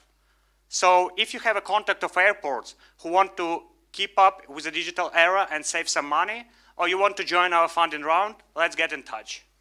Wow, and you arrived on time, like my flight from Luxembourg. Oh, that's fine. Thank you very much. Okay. Yeah, thank you very much. And the next one is from Mantis Analytics. Mantis Analytics, chlapi, jo, Wolfie. Mantis Analytics, Anton Tarasiuk. And of course, we wait for the presentation. He's the clicker. So, you know, you can tell us how you feel. Is it work? Okay. It does. Cool. It does, yeah. Is there. So 3, 2, 1, rock. Okay, guys, hello. My name is Anton Tarasiuk, and I'm from Mantis Analytics. It is an AI-driven real-time information field monitoring platform for risk management. So basically, let's start with the simple fact. Okay. The clicker doesn't work? It does. Guys, I don't know what's happening. Okay. Are you from a different company? Okay, sorry. Let's start with a simple fact. Like, World Economic Forum recently published a report that says that the age of stability is over. And information threats are listed as a #1 business risks in this report. So basically, today, the impact of these threats counts in hundreds of billions of dollars. Companies are losing money. And basically, the problem is companies are not ready for the challenge. They lose money due to delayed responses. They use money due to mismanagement of information. And they use money because there are no efficient systems. Executives still lack reliable and actionable data to manage physical and informational risks. And there are 4 components in it. Clients need 4 things. One thing is long-term analysis. This is the need of think tanks, market research companies, and so on. Some other companies need real-time data processing, like management consultancies and multinational corporations. The other axis is monitoring of physical events and people's attitudes. So if you have these 4 components, you have the holistic vision of the risk landscape. And this is why we introduce our AI platform for real-time monitoring of information space to manage risks. Basically, how it works. We collect data. We are data agnostic. We collect it from everywhere. Like we have open data like social media. We have closed data like, for example, internal companies' data. Then we process it, selecting 2 kinds of events. Events that are mental events and events that are physical events. Then we apply our AI and NLP stack to it. So this is where the magic happens. We detect narratives, we geolocate events, we summarize news, we detect disinformation and information campaigns. Then we represent it via user interfaces in dashboards and maps. So we cover 2 major use cases: informational risks management, which is analyzing trends and narratives, and situation awareness and asset protection, which is monitoring events in real time on maps. So if we look at the competitive landscape, companies are keen to work either with deep intelligence or going into real-time processing, which creates unnecessary complications for clients. We are doing both, and this is our competitive advantage. So we are born in LLM era to solve complex tasks in seconds. The size of opportunity is huge. There is a 12 billion market already to grab, and actually the market of corporate risk management will grow up to $80 billion in nearest couple of years. So this is our development plan. We started as a self-funded team. We secured our mission and the core team. Then we started our corporatization process. We did some acceleration programs, incorporated, and had our first revenues. 5 seconds. Okay. Our goal is to release the product and go global. So basically, right now we have, this is a bit old school presentation. We have 5 commercial contracts in the pipeline, 3 in preparation, 2 committed. We are raising 50K to achieve 1 million ARR in 2 years. We have a super team. Okay. This is our team. Basically, we all have complementary skills. There is a tech guy, there is a product guy, and myself as marketing guy. So if you want to chat about investing in us or working with us, let me know. Thanks. Thank you. Thank you. You made it on time again. Wow, so great. All right. So, guys in the back, that you know which is the next presentation. So I'll wait a little bit before the presentation is up. And then I say the name of the next company, because then you clap and it doesn't work. It's not the rock and roll show. Tak chlapi, prezentáciu, and I say some random stuff which can lead us different directions. And it's there. So company called Aspici, Viktor Samolenko. Oh yeah. So this is yours. This is yours. Yeah, you click like this. Click like this. Yes. And hello. 3, 2, 1, go. Hello, everybody. I'm Victor, CEO and co-founder of Aspici, and I'm glad to present our disruptive pivot, which is psychology therapy assistant. What we do have in Ukraine is a mental catastrophe caused by the war. Actually, 15 million of people are psychologically traumatized and has the mental disorder. It includes civilians, military, and veterans. And we spent the last year on making technological solution which allows to scale psychological services to cope with that problem.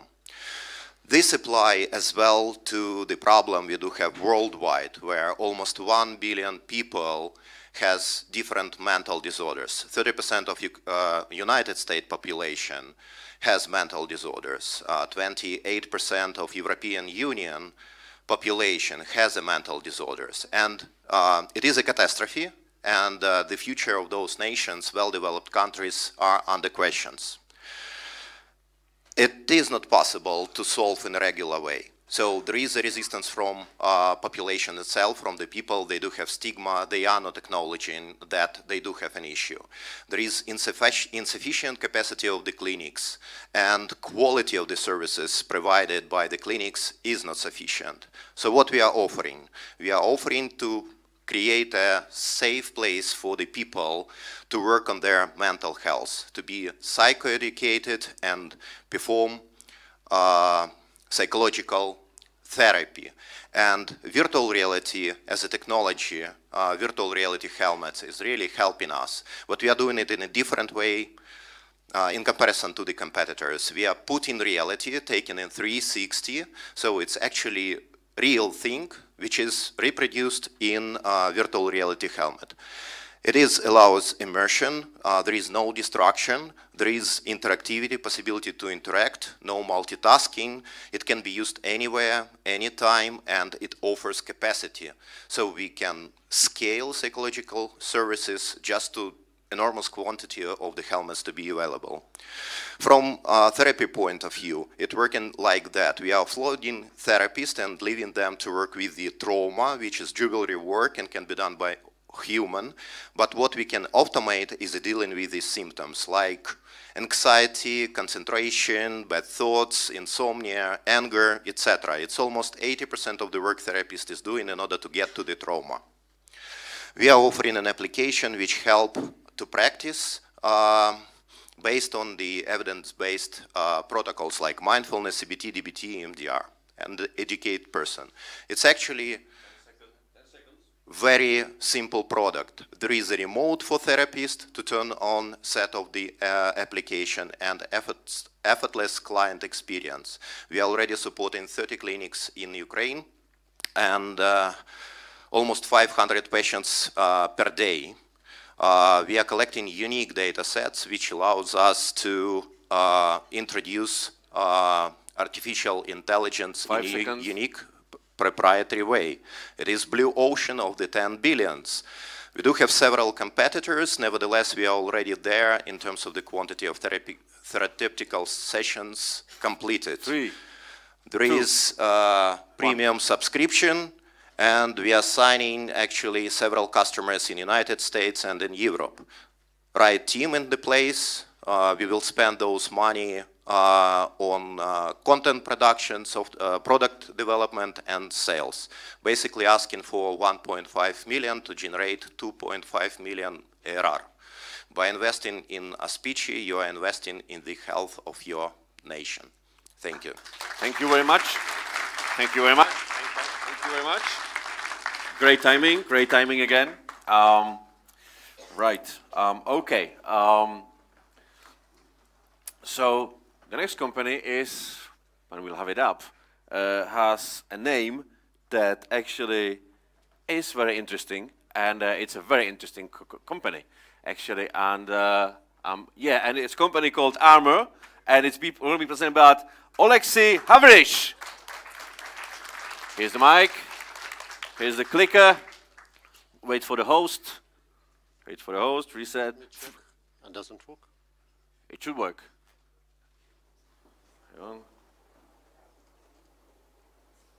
It works now. It works now. 3, 2, 1, go! Ladies and gentlemen, thank you for being here. I'm Oleksiy Havrish, CEO and co-founder of Armor. And today I have to talk about the war, as it's our reality which we have been living for the last 10 years. And during these 10 years, our country resisting the enemy that significantly overweighs us for all resources. Our product has been developed with the primary goal of enabling quick precision and safe engagement of enemy targets. Our product is a tactical level system which enables concealed firing of a wide range of weapons. What does it mean, concealed firing? It's an ability to engage enemy targets which are not visible for us from the enemies that are not visible for them. Our current functionality includes digital mapping, navigation, ballistic calculations, and targets engagement assessment, fire coordination, and other features which are required by the modern battlefield requirements, conditions. Our unique features include a wide range of weapons which can be used for concealed firing, from tanks, different type of artillery, MLRS, to grenade launchers and machine guns. We use our unique algorithms instead of simple automation of calculations which were invented 70 years ago. We integrated a wide range of weapons, both included from Soviet legacy to modern NATO arsenals. It's simplicities that allow to start using our product based on, by military personnel based on 4-6 hours initial training directly in military zone. It's comparison between, on the example 120 millimeter mortar, between traditional artillery methods of target engagement, simple calculations, and using of our algorithm. Just one target. Our product has been, and our algorithms have been used in the war in Ukraine since 2015, during 9 years, and have received a dozen positive feedbacks. Our product has been chosen by a Comeback Alive, the biggest Ukrainian military charitable fund, as a primary ballistic software for Ukrainian armed forces. And it's, I think it's important to mention that all equipment and our software during these years produced and delivered to Ukrainian armed forces on the free of charge basis as our contribution to the Ukraine victory. Our team is a unique combination of military and business professionals who have been together over 9 years. The military side of the team is responsible for calculations and interactions with our customers, which include initial trainings and support directly in military zone, while the business side is responsible for IT product development. We have self-funding our project since 2014, and our current burn rate is $21,000. We clearly understand what we have to do, where we have to go, 10 seconds. How we have to improve our product, and how we can be useful for other countries, for manufacturers of weapons, and for Ukrainian armed forces. While the whole world is discussing how to improve production of military and weapons, we offer faster paths how to scale existing weapons capabilities by transforming ordinary projectiles onto precision-guided ones with our technology. Yes, and it's great. Thank you very much.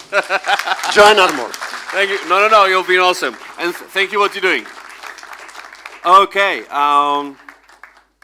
getting ready with the next presentation, which I'm looking forward to, actually, is it on? It's not on. And it's on now. And it's Human Creed, Andriy Tagansky. Here's the mic. Here's the clicker. Yep. Here's the timer. And 3, 2, 1, go! Hello, everyone. My name is Andriy Tagansky. I'm CEO and founder of Human Creed, a platform designed to invest into children, into talents and vulnerable children. So I believe many here, including me, had pivoting moments in their lives that changed, in their childhood that changed their lives completely. That might be a teacher or a coach who discovered your talent and paved your way to success. However, millions of children worldwide do not have opportunity for education and development. And traditional charity is not the answer for this question at all. So what is Human Creed and how it works? This is an application that connects sponsors with children. Sponsors can subscribe to offer monthly stipend for individual child or invest into stipend funds by different directions. Meanwhile, children and their parents report about expenses and share their regular feedback via blogs. You can consider Human Creed as a Patreon specifically designed to support children. So our first cohort of children showed stellar results. We elevated almost 30 children, so 12% of the cohort achieved results on national and international level competition. That was supported by corporate sponsors from different companies who joined the Human Creed. Here is Varya. She is from Toretsk, 5 kilometers from the front line, and without being supported by Wix team, she had never been able to win the competition in Lithuania. So here is our team. We have great experience in building products for millions in Ukraine and globally. And also we have, in the wartime, we had experience with social project, the largest platform for displaced people in Ukraine, Dopomagaj. So even though we started in Ukraine, we are building a global network for children, parents, and their supporters. Our sponsors are, while our children are in Ukraine, our sponsors are in the US, Europe, and Canada. So our monetization model is similar to Patreon approach, but is 3 times more efficient than traditional charity. So in 2022, American citizens donated to education over $70 billion. Applying our business model, we are targeting to the market of $600 million a year. We are raising 250K to scale, and for that purpose, we are looking for social impact investors to help us scale. So join us to elevate millions of people, of children in Ukraine and globally, and to create new opportunities for future talents who will serve the world. Thank you. Perfect, on time. Thank you very much. Thank you very much. Nice one. Like that. Yeah, I don't have to do that time bending, you know, and all that quantum physics stuff and parallel universe that I had to do before, which is great.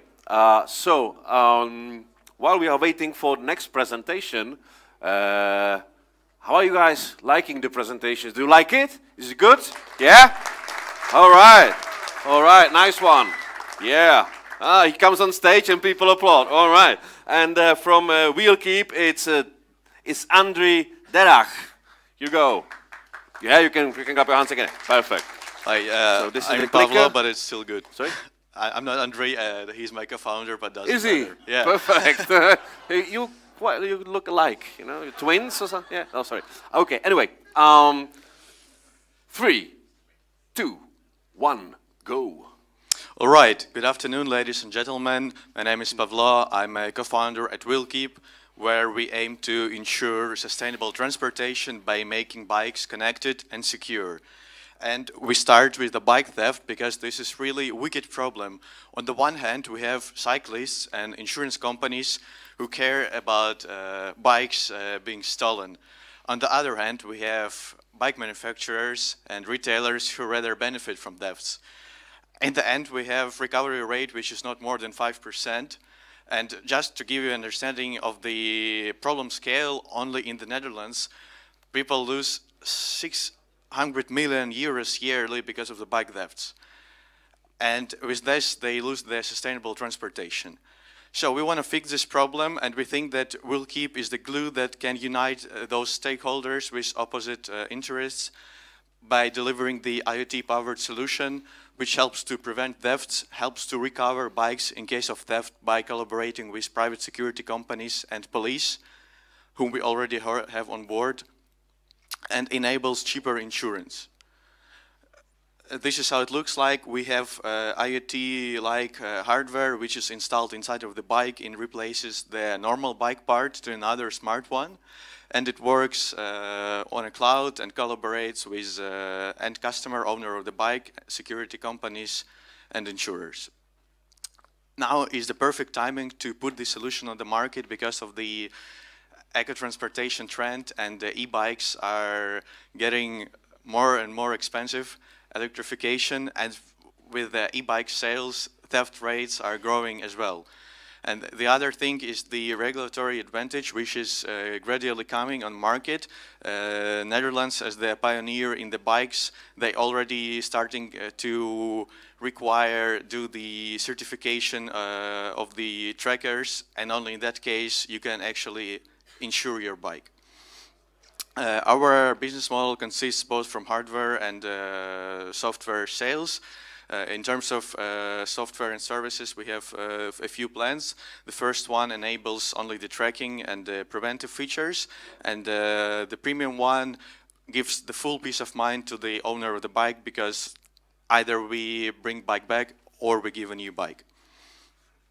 Currently, we are at the stage 1, where we enable our solution via wholesalers and bike shops, but in the future, in a few-year run, we aim to have our solution installed exactly at the bike manufacturer facilities.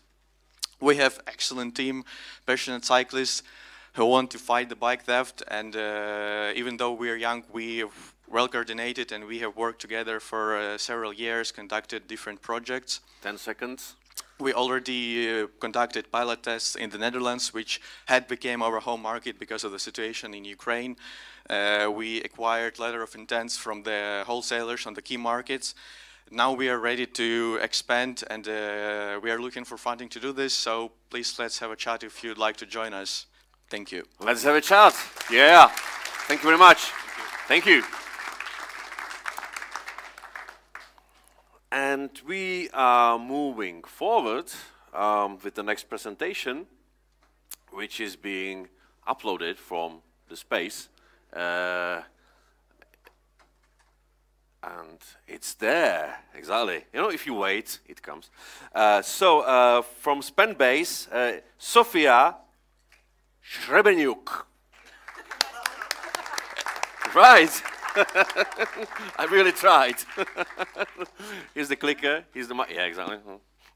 And Sofia, 3, 2, 1, go. Hi, I'm Sofia scaling Spendbase, the platform for companies to optimize spending on SaaS, cloud, and corporate cards. An average company of 500 people buys about 130 different SaaS tools like Google Workspace, HubSpot, etc. And they're overspending by 35%. Because it's hard to track. Companies choose pricey licensing models. They don't track which software they're buying, how much they're spending on it, and are the employees actually using those licenses? Also, companies reimburse their employees' spending manually, which is inefficient. Imagine it results in wasting of $2 million annually per company. At Spendbase, we cut 35% of those SaaS spending. So we provide companies with exclusive SaaS deals, we spot and use licenses, we manage renewals, billing, and also spending analytics. And we're launching the corporate cards. So companies issue virtual cards on the platform, set spending limits to pay for software or anything else, then get cashback on each transaction, automated approvals, and reporting. The best part is completely free for companies because we take just 25% of the saved cost with no subscription cost. We already have 160 customers, mostly in Europe and the US. There are companies from 10 to 1,000 people, but we are focused on mid-sized right now.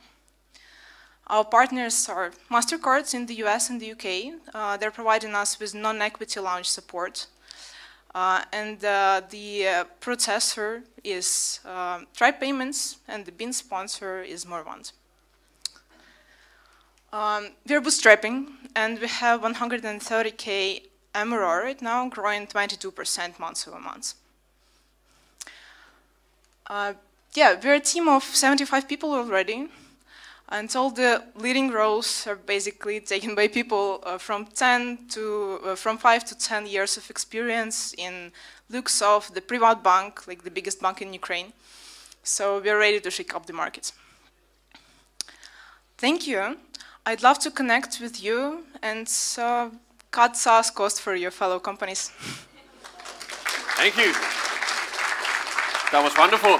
You arrived ahead of schedule. Thank you very much. So more time for me to say something, and more time for the guys to put the presentation up and everything. Everything's just great. A little teaser. First of all, there will be a coffee break. Yes, there will be, but a very short. And after the coffee break, Sofia will be a part of the panel with Sarah Pollack, which is a little teaser for you to come back after the coffee break. Anyway, we don't have the coffee break if you don't promise me that you will come. So Anyway, so it's there already. So it's a safe EcoBot and Pavlo Tkachenko. Yeah, come on. Oh, clicker. You need a clicker, don't you? This is it, and you need some time, which is coming now. So yeah, I'm ready. You're ready? Yeah. Okay, go for it. Hi, my name is Pavlo Tkachenko. I'm co-founder and technical director of environmental NGO from Ukraine. It's called Save Dnipro. And I'm ready to show you our product. It's a non-profit product called Safe EcoBot, environmental system in Ukraine, which collects data about air quality, radiation, legal data, and provide different instruments for people to protect their rights for clean and safe environment. And I think everyone remembered how 2 years ago, when full-scale invasion started, Russian terrorists occupied Chernobyl exclusion zone, and we had huge spikes of radiation there, and it caused a lot of panic around the whole world. And let's move back a little bit further in time and remember cases like Chernobyl in 1986, when we had any information about radiation. Then Fukushima in 2011, when there were some information, but it was really limited. And then 2022, occupation of Zaporizhzhia nuclear power plant by Russians, which is still occupied, and that's causing a threat to whole European countries. All these cases produce a huge amount of questions like, can we trust the official data? Do we have enough data to do the forecasting for case of emergency, to do the great evacuation where the plume will flow? Or fake news, which Russians generate constantly to spread the panic, etc. Our team has a solution. The first part is hardware-based. It's independent radiation monitoring network to deploy them around large cities in Ukraine and to cover all directions around nuclear power plants. For case of emergency, we will have more data. And the second part is data. We aggregate data from official sources, from independent networks. We provide user-friendly interface as a map, as landing pages, because users don't know how to find data. They just Google, like radiation Kyiv, and they come to us. And the major part of the second solution is API, free for everybody, like universities, governments, anybody. And with limited resources, in about 2 years, we achieved great results.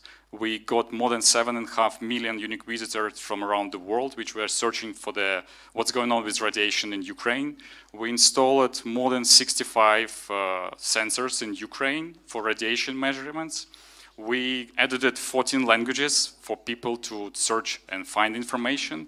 And we issued more than 50 API keys to universities, agencies from around the world. All these impacts couldn't be done without our international support from non-governmental like Safecast, Windy, Greenpeace, Blues, and governmental agencies like SURA from Czech Republic and BFS from Germany. We need your support. It can be like media coverage or technical support. And our team already protecting the environment for 80 years. And we look forward for partnering and protecting our environment to make it safe, as there is no Ukrainian environment, and the environment is the whole planet. Thank you. Right, nice one. Thank you.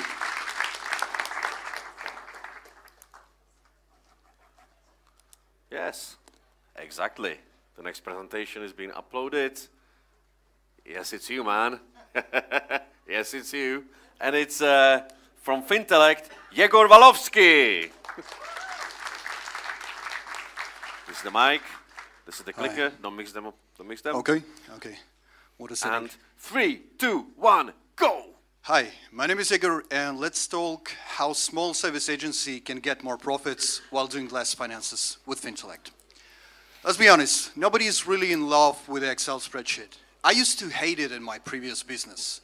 We were the web agency, and we were doing good. We had clients all around the world, having good revenues, but eventually we were out of business. It was because we didn't get a sense of the profitability of each client and each project. We kept on adding ones that didn't bring enough cash to the company, and we went bankrupt. And it's not only my flashbacks. There's around a million companies like this in EU, and only tiny piece of them have any chief Excel officer. Because of that, there's the profit drain in the companies, meaning that the price tag that they put when they start selling the services is wrong. It's not the right calculation, it's just a guess. Once you start delivering the services, once you start coding or designing, a lot of projects are not profitable. And it takes hundreds of hours to fix those financial routines that should be automated a long time ago. So for one company, it's around 100K that they lose annually. But if you multiply this by the number of companies in the market, that's the multi-billion problem. So that's why we are deploying FinSelect, streamlined finances for B2B services only. We are the team of guys who used to own those kind of companies or work for those as engineers. And we also have a good advisory board who backs us up as the first-time founders. Now, what we do in FinSelect is we take the companies from the set of disconnected spreadsheets, banking data, timesheets, and we put them in order. We scrap the data from the banking APIs, from the task managers, the CRMs, turn them to financial insights, and make sure we eliminate profit loss. So if you estimate the websites or the app, we provide you with 100% correct price quotes. We do this in minutes, and we save a lot of project margin. We also save hundreds of hours that are because of the automation of everything repeating. And it's literally the seconds that you need to check what kind of invoices have been paid on what's going on in your statements. Also, we are on our way to delivering the CFO in the app for those for whom it's too expensive and too early to get the person CFO on board. Now, there are a lot of apps for the SME finances, and that's the problem. They are not specific enough, and they do not address the B2B service project model. We do this in FinSelect, and also we are much more easy to integrate. This is an interesting market. It's not reported that well as SaaS or e-commerce, but it's still growing and it's going to be around forever. So we estimate the obtainable share at 200 million plus in Western markets. We are subscription SaaS, so things are quite simple for us. It's free plans available. And we are live, so we are not talking concepts. We have the real traction. 10 minutes. Minutes. Thank you. Trying to be funny. Yeah, so we have already the paying customers. We have the pipeline of new leads and a couple of LOIs for the enterprise plans. We are raising the breach round, so with part of that being fulfilled and part of it being committed. There's actually one of our investors today in the room, so feel free to talk to Andrei from ZAS Ventures. He will tell you all about this round. We are backed by Berkeley Skydeck, one of the best accelerators on the planet, and we are eager to deliver the world where there's less finances and more profits. Thank you. Thank you, Igor. You still have 10 minutes. Thank you very much. And how did I say it? The last but not least, exactly. The last but not least, exactly. You know it's you, right? Because yeah, exactly. We know that. It's written here. There's no one else left. Anyway, so. Thank you. But still, and you should have an applause. So it's Beholder and it's Daniel Lubkin. Hi. Hi. 3, 2, 1, rock. Okay. It's a great pleasure to be here. My name is Daniel Lubkin. I'm CEO and co-founder of Beholder. And just to warm it a little bit up, I want to play a really short game with you. So could you raise a hand if you have a solar panel at home? Who has solar panels? Okay, 1, 2. How about electric cars? Does anybody has electric cars? Okay, 1, 2. How about smartphones? Who has a smartphone? Well, all of us, right? Well, I have a bad news for all of us, for every guys with the solar panels or electric cars or even smartphones. According to World Bank, these wonderful toys may disappear in 10 to 20 years. And the problem is not hacks, the problem not viruses. The problem is we don't have enough critical minerals to produce enough of them. In next coming years, we're expecting to have 1 billion electric cars on the roads. We expect to have more electric power stations, more solar panels, but we don't have enough accumulator batteries yet. And the problem here is, and you can see the prices on them are spiking, that actually we're not digging enough. We're not producing enough. We're not actually discovering enough. That's why we have created a Beholder to shorten the lifespan of from a prospect to operation miles from 12 years to at least to 6.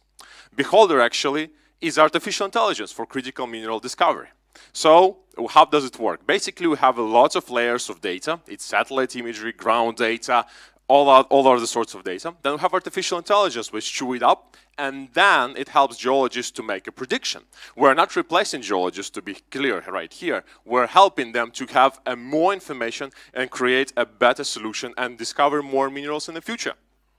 So we had 8 POCs already in different countries. It's a little bit outdated map, but we're going to have another one in Chile and in Kazakhstan, I suppose. We're talking with Mongolia.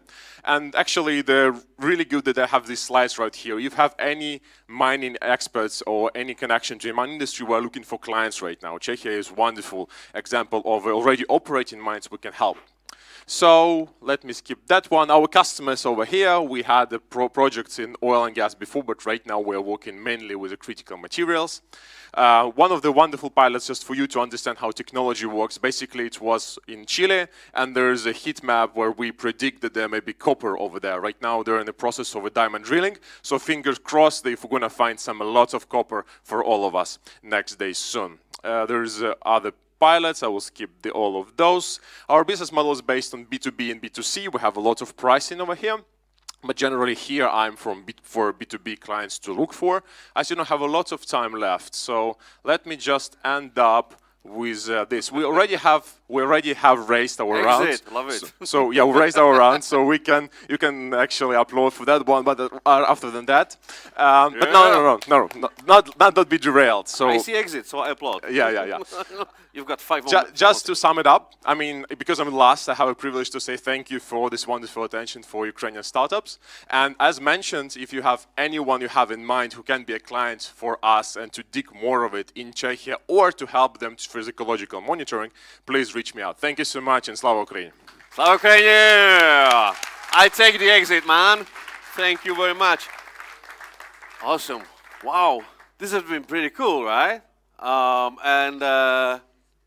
The great thing, another great thing is that now there's the coffee break. But after the coffee break, we have a great panel ready. I saw Jana Matesova from the World Bank actually smiling during this panel, actually, because she knows stuff that the World Bank knows, we don't know, and she will tell us on the panel that's after the coffee break, which will be led by Sarah Polak and will be joined by some other great Ukrainians, ladies, actually. So please tell to His Excellency that we actually have that diversity. Anyway, enough of me. I guess you have enough of me. Yeah, let's go for the coffee break, but let's be back here in 20 minutes, all right? We have the deal? We have the deal? Yeah?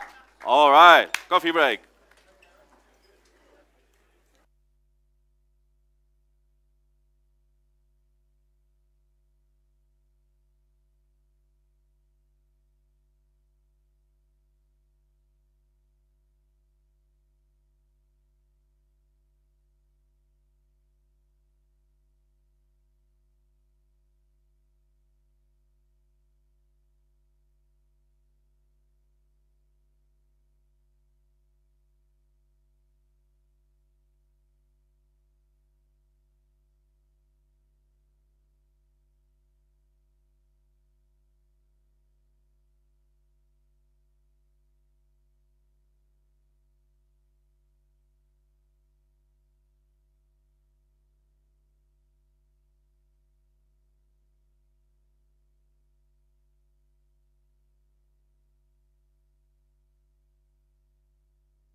guys. Clap your hands for the video, guys. Wolfik, yeah. Man, you know, it's really tough, you know, to get all the presentations in the right order. You know, that's the thing. And those guys have it nailed down. Okay, cool. Guys, thank you. Sit down, please, you know. And, you know, you can make a note somewhere where you stop the conversation. That's all right. But we have the next panel, which will be really, really, really exciting. You ask me why? Because, you know, our randomizer put great speakers on this panel. Yes, exactly. And these speakers are, the host of the panel is the great Sarah Polak. Woohoo! AI, scientist, history, Oxford, ADHD, and PhD. Thank you very much. All right. The next one from the Ukrainian Startup Fund, an investor, yeah, is Karina Kudryavtseva. Yeah. Okay. Now it gets interesting because we have the lady with ADHD and she's maybe somewhere else. Doesn't matter. Yeah, you can get her. Okay. David can get her. We'll just wait. Yes. Yeah, probably some investors talk. Exactly. Yeah, you know. But now she'll be on the panel. She'll be like, you know, in the spotlight. It's cool, isn't it? It's cool, isn't it? Yeah. All right. And do we have Sophia? Okay. So and from Spenbase, the founder is Sophia. Come on. So David is getting Julia, and we are missing someone with like a high-level view of things. We are missing an economist. It's not her. This is Julia from Numo. Totally in style. Yeah, don't worry, you don't have to answer anything yet. But we have a top Czech economist, World Bank, you know. Hopefully we'll hear some secret stuff from the World Bank, I don't know. Okay, never mind, just a teaser. Jana Matesová!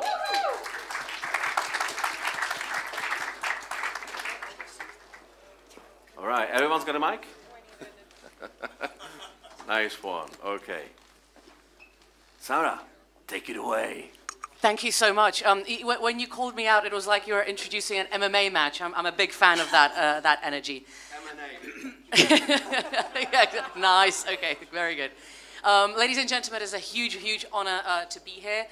We have 4 phenomenal ladies and roughly 30 minutes, so I'll do my best, which is not always easy, either with my ADHD diagnosis or indeed the breadth of the topics that we want to be covering. When Andrzej and I were preparing for this panel, we didn't just want to make it, you know, like the boring old, like, oh, investing here, investing there, like make it kind of very structured. We're thinking, what is the thing that actually connects everyone and connects this situation? And it's adaptation, it's evolution. We are in a crisis, we're in war, we're in an unprecedented, terrible situation. But as Homo sapiens, because I'm an evolutionary anthropologist, we find ways in which to adapt. And one of those ways in which to adapt is to support local business, support local investing, and basically get the country going again. As a scientist and as a historian, this is like studying innovation during time of war is something that I focus on, something that really interests me. I actually, this was subconscious, but I'm wearing a jumper with a Tintin rocket. And the Tintin rocket is actually inspired by Wernher von Braun's Faust 2 that he made as a Nazi scientist during the Second World War, after which he was taken in by the Americans and basically repurposed the Faust 2 to become the Saturn that eventually took people to the moon. So a lot of technology transfer, innovation happens during very, very dark times of war, and we're here to discuss how that adaptation takes place with these very talented 4 ladies. So we met briefly with some of you just before we started. To those that we haven't, welcome. I'll be gentle, don't worry. And one of the things that we discussed with Jana Matesová, who I cordially welcome to the panel, she asked me, can you please ask me the question, why invest in Ukraine? Or like why investors should basically go there, why bother? Which is a simple but very interesting question. So that is the first question to kick off our panel, and if you could please give us an answer. Thank you very much. It's a great honor for me to be here. I mean, the previous panel, the presentation of your startups was such an inspiration, so wonderful, so much energy, so thought through. Well, so I wish you all the best luck. You deserve our kudos, you deserve our respect, and you deserve our support. Why invest in Ukraine? Let me now look a little ahead, I hope that really a little, particularly to the time when the war is over. And I hope that it is over with the victory of Ukraine and getting all your internationally recognized territory back.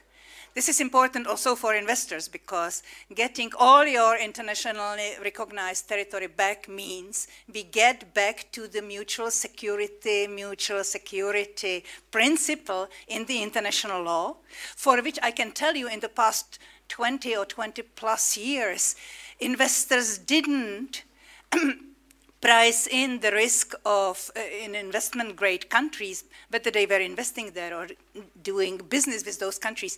They were not pricing in the risk that an aggressor will come, will invade the country, will occupy the country with the intention to take it over. This top political risk was just not priced in because there was this mutual security guarantee in the international law. So we need to go back to it, and we wish you all the best. And as I said, Ukraine deserves all our support, moral, financial, material. Now, when the war is over, or maybe even before, but particularly when the war is over, it is interesting that if you look at the cookbook of what you do in order to recover and restructure, rebuild an economy after the war, the world is changing, but the principles are still, the key principles are still the same as they were for Germany back after 1945, as they are for other countries. And I will not go through all of them, the principles, but the first is usually, unfortunately, it's necessary to do a major currency reform. Start in some cases, a significant devaluation is enough, but mostly it really needs a currency reform, changing the old currency for a new one, introducing a new one, because war means major printing of money, and also focusing on military and defense production. So after the war, there is still a lot of money printed, but there are shortages in the civil markets. So, but after that, the next stage, which may take 10 or more years, is primarily to focus the production on exports, focus on producing for export markets, which is actually what all of you are doing anyway already. Why? It's obvious, because the money is there, the huge markets with a huge capacity are there. The money, the effective purchasing power is also in stabilized, well-established currencies, which you can bring back, reinvest in building your businesses, but also this is so the focus on exports in the initial period is because it helps you introduce your new currency, or introduce it in the global financial markets, stabilize it, and eventually make it fully convertible for reserve currencies. So that's what you need in the first period, which may be long. It's typically 10 or more years, 10, 20 years, a primary focus on exports. And we are in a period now when also looking at the issue from the point of view of well-developed democracies, such as in Europe and in the US, but I will now speak primarily about Europe, because Europe is your immediate neighborhood. The key trends which we see in, actually the key trends spelled out for 2024 in businesses are big data risk management. I don't need to say anything more about it because we had a presentation of Mantis analysis, so it's precisely it. Number one issue, and many of your companies deal with it, Fintellect, Beholder, that's still this issue. Second, artificial intelligence in all areas of the society and production. Number three, wasteless production. Number four, trend in developed, well-developed economies, homecoming, bringing or repatriation of key production, bringing key production parts back from China, from India, from unfriendly environment, closer to home. We saw the logistics issues starting in the pandemics and later. It was also clearly shown that complicated logistics has security risks, even intentional. Those are bottlenecks that are certainly significantly increasing costs, time needed for production. So major US companies are moving key parts of the production and services, and also the production of technologically most developed products from countries that do not adhere to protection of intellectual rights, but also closer to home. Europe needs to do the same thing. Large companies are doing it already for example, for active components of pharmaceuticals. You cannot really, pandemics showed, you cannot produce all of them, or 60% of them in India, 40% of them in China. You need to produce them closer to Europe. Semiconductors, and other industries. But bringing these production lines back to Europe is difficult, densely populated, very expensive energy costs, and we are not so rich in terms of natural resources. And you need to bring all this production to a friendly environment, to a like-minded environment with high security, with low security risks. Now, there's Ukraine, having highly developed a labor force, very determined. We have been seeing it so much in the past 2 years. The need to develop a new market, some resources. We had yesterday a presentation about the Dnipro region with metallurgy and mining, and it's nearby. It's really nearby. We share the same values, but we also share the same continent. So there is a huge interest on, or there will be a huge interest on export-oriented production in Ukraine, and a huge demand for this, and for European investments going to Ukraine because it's nearby, it's a friendly environment.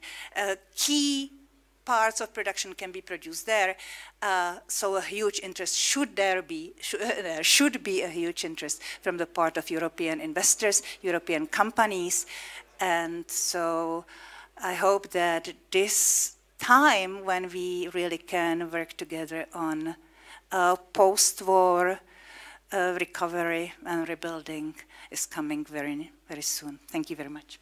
Thank you very much. Thank you. Jana, you gave us a fantastic kind of macroeconomic idea about like what should be happening, what should be the next steps.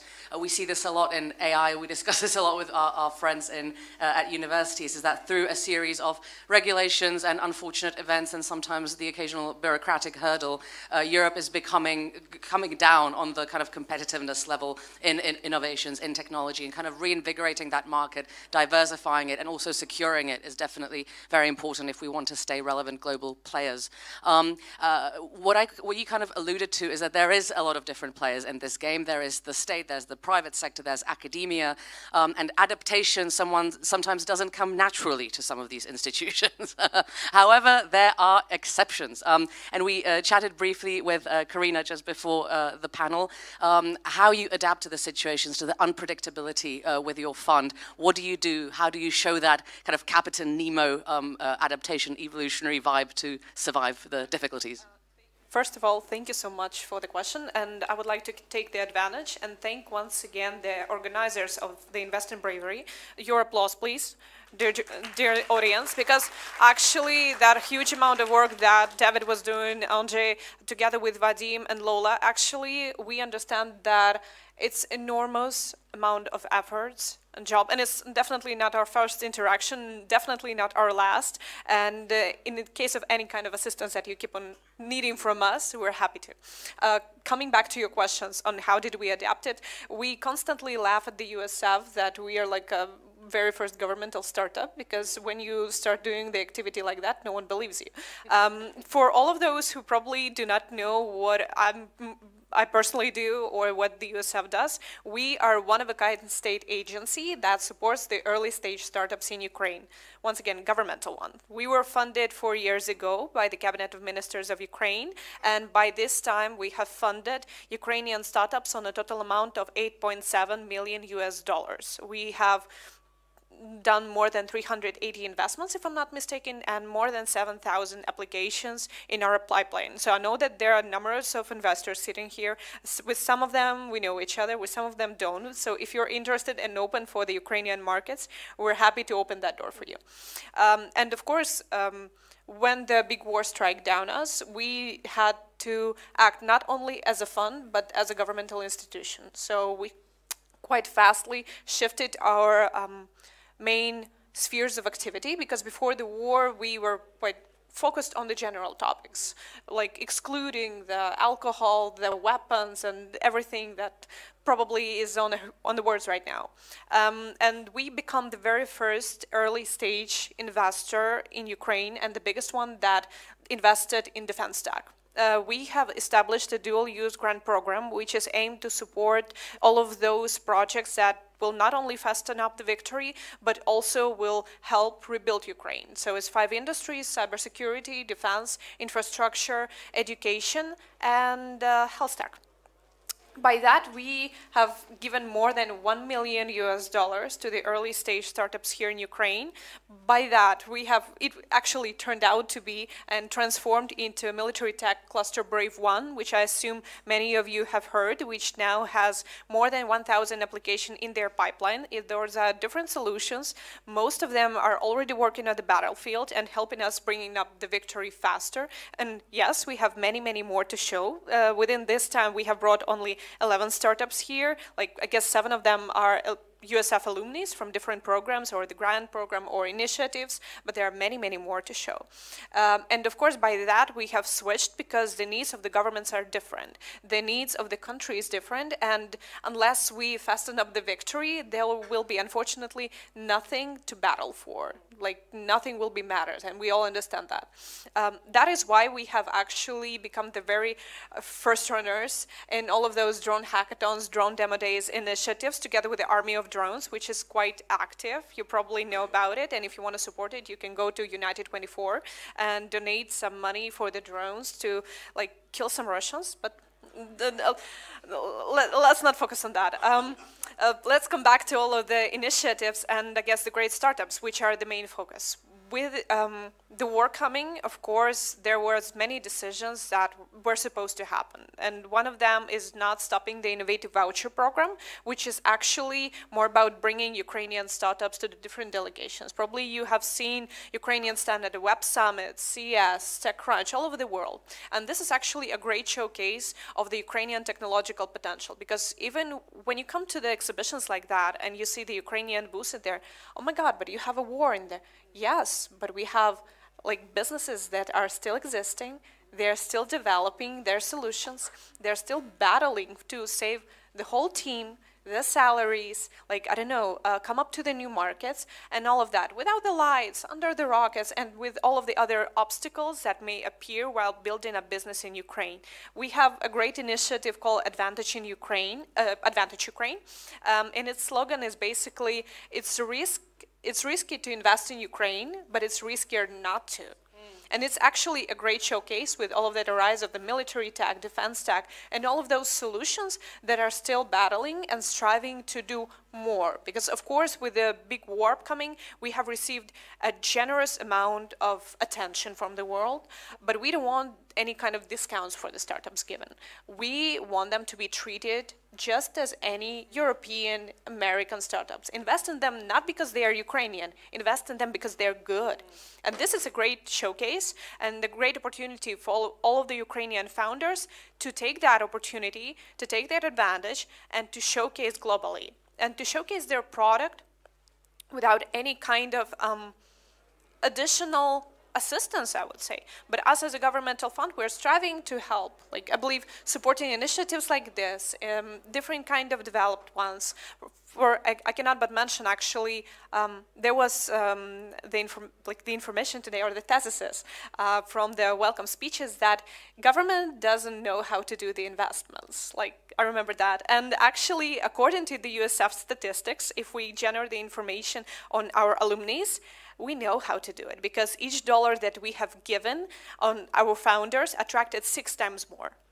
And of course, on the second year of the war, when we talk about like, hey, we need more investments, etc., it's been a battling period. And now we're happy to announce that USF, within different projects, which I will guide you slowly through, allocated more than $16 million that we will given to the Ukrainian startups.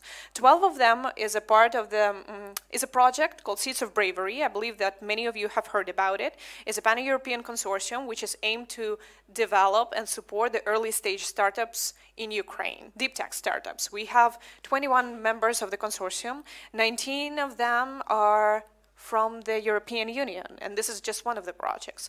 Unfortunately, due to the war, we had to stop our general grant program, which was supporting the early stage startups on 25 and 50K. And I would like to notice in here, it's a grant program. We do not take any kind of equity. So basically, the only thing that startups should do is to provide financial statements where the money went for, and not to go in the restaurants on that money.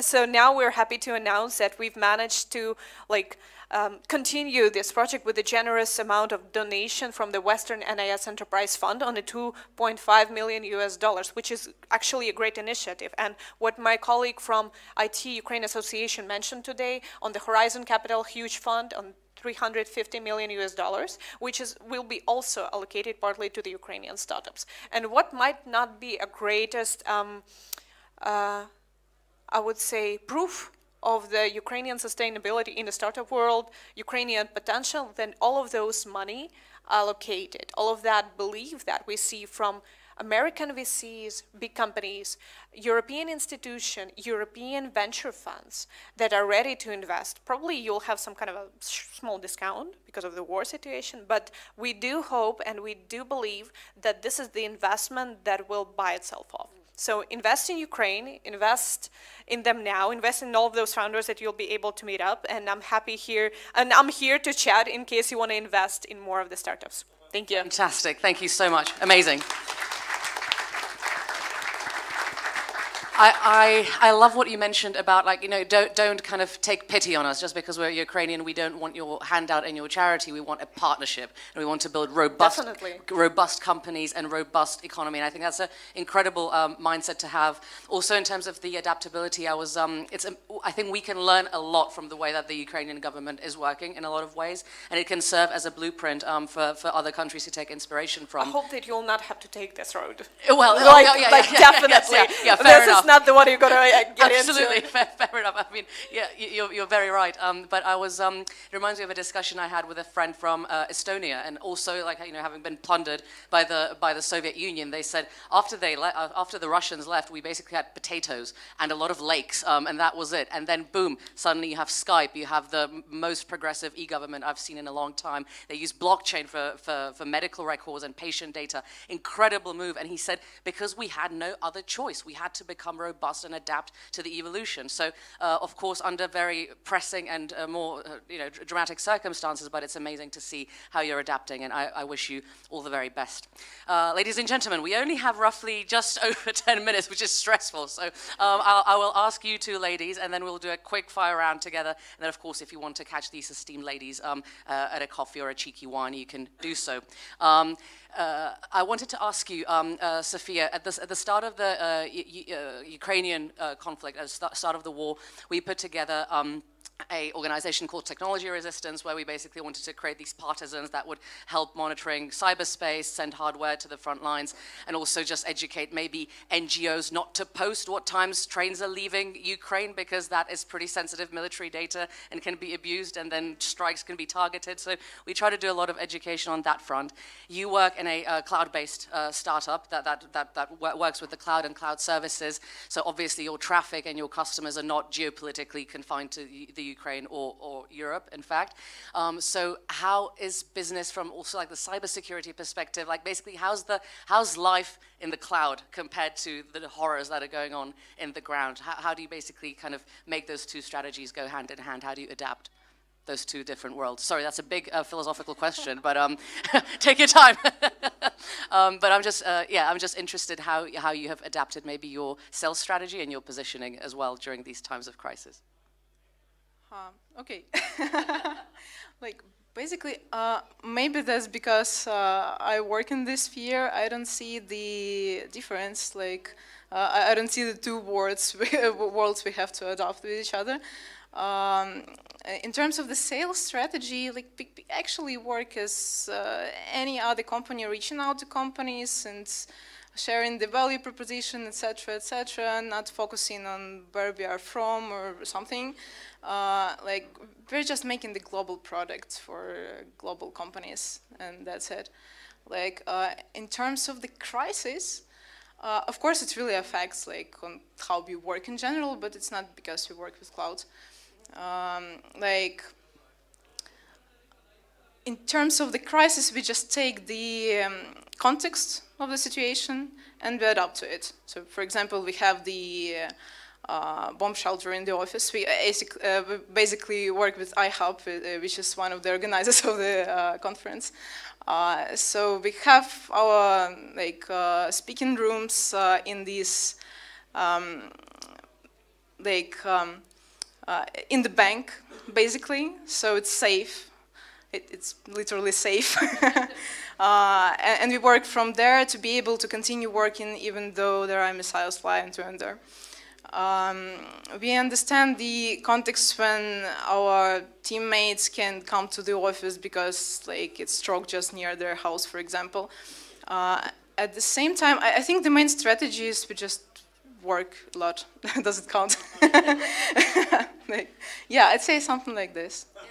Fair enough. I like that. I'm curious whether you noticed a change in trend in terms of like how your customers react with you, in terms of general customer behavior, either in reaction to the crisis itself, or indeed thanks to like other emerging phenomena like cryptocurrencies, blockchain, basically like new technologies entering the space that are kind of like reshifting.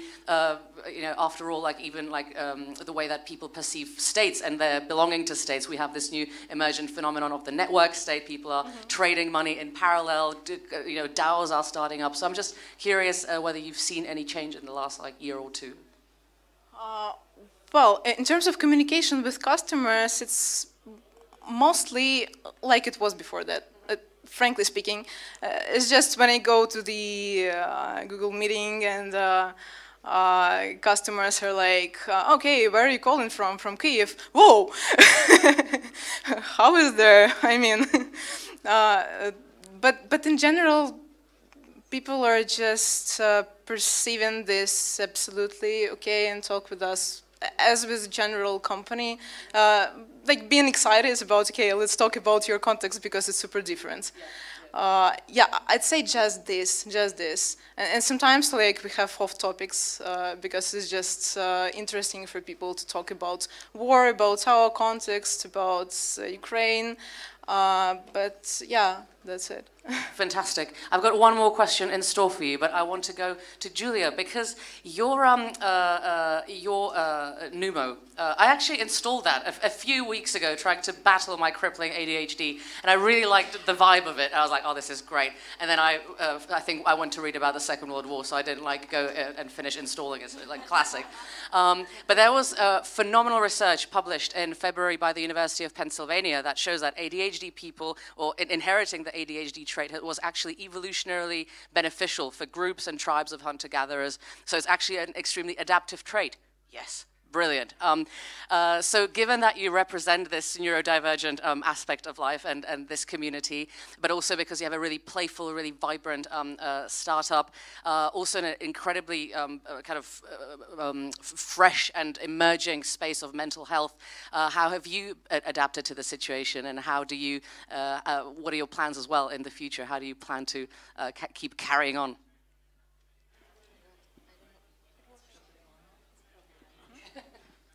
It's not, yeah. I just want to quickly answer the question about why invest in Ukraine. Diamonds are growing under the pressure, and Ukraine have a lot of pressure during like the hundreds of years because of our neighbor. Yeah, so, and we're still here and we're still alive, so yeah. So actually, my startup and like this idea, and I find out about like ADHD at all and neurodiversity at all actually like in spring after war started. So I was really shocked, like, oh my God, I thought it's just me, but it's like 300 million people like that. And it's actually helped me a lot. I mean, you know, having a mission and like truly want to help people around the world who are like having just like the same issue every day and struggling. So yeah, I think like this like horrible like situation also, like, I mean, the war, it also helped me and our team, you know, to somehow like contribute this like energy and this emotion for something good.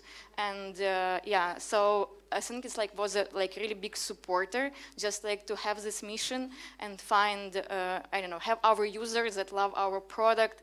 And yeah, so it's just like the huge moral support just like by having this company. And what we do, what we want to do next, we want to build the best neurodivergent oriented company in the world, and also like hire as much Ukrainians as we can, and contribute to Ukrainian economics. Fantastic. And not just Ukrainian, beyond as well. Thank you. Exactly. Woo! Thank you very much. Yes. Yes, I know. I'm sorry, ladies. I'm sorry, guys. We have to move on. We have to move on, ladies and gentlemen. I thank you again. Thank you to the wonderful ladies. Catch them if you have more questions, and enjoy the rest of the event. It was an absolute honor being here. Thank you. Thank you very much. Thanks, Sarah, for hosting the panel. And thank you to all the speakers. And now we have a little PowerPoint presentation. Yes, ladies and gentlemen, we have a PowerPoint presentation ready for you. So, chlapi v režii, dobrý? Máme to? Super. Tak, okay. Sorry for switching to Czech. Andrea, are you ready? So we have from a European Investment Bank, because European Investment Bank is doing loads of stuff, supporting Ukraine, and these guys are just great in being agile and having great programs. So we have from the European Investment Bank, and a big applause for Andrea Ferencikova. Thank you. As usually for this amazing MBA intro. I hope that the energy is still here, even though, you know, it's few minutes after we started. Let me start with, as I said, with or as it was announced, with few slides, but I don't want to bore you. But maybe what you can see, and some of the faces might be familiar, including our new president, Madame Calvino, who is on the photo, but in the corner you can see also the photo of the wooden chair. You can see the flag of the Ukrainian flag, and beyond there is the headquarters of the European Investment Bank in Luxembourg. The chair has been actually produced, or it's an art piece by the Czech sculptor. Her name is Magdalena Jetelová, and she was doing this empty chairs during the communist times. And you know, when I was preparing for this show today with you, I was really thinking, like, I don't want to see in the future empty chairs in front of the EIB, even though they are symbolic. I really want to see in Rebuild Ukraine full chairs, full of the energy and full of the investments and projects which you are really bringing to this community. So I hope that next time when we meet, you know, there will be different flags and different photos. But let's go quickly, because I guess that many of you know mainly the European Investment Fund, because it's the fund of funds, is our one of our organization, one of our investment arm, which is basically funding the VCs and private equity funds, and then they are investing in your great projects. However, we have the main institution, which is the European Investment Bank, so in a nutshell, the group, but we have done quite a lot already in Ukraine. Maybe the majority of these investments have been the infrastructure. However, you can see that 30% have been also allocated to the private sector, including some of the investments for SMEs and startups. What has happened also 2 years back, actually we have been one of the first IFIs, international financial institutions, which have started to finance the Ukraine, the immediate response investments, which were really needed. And I can also state here that we are with Ukraine, and we keep on fighting with you from Luxembourg and from our Kiev office and from everywhere how we can. And this is something what, you know, we keep on also repeating. When the first invasion started in 2014, what we have done?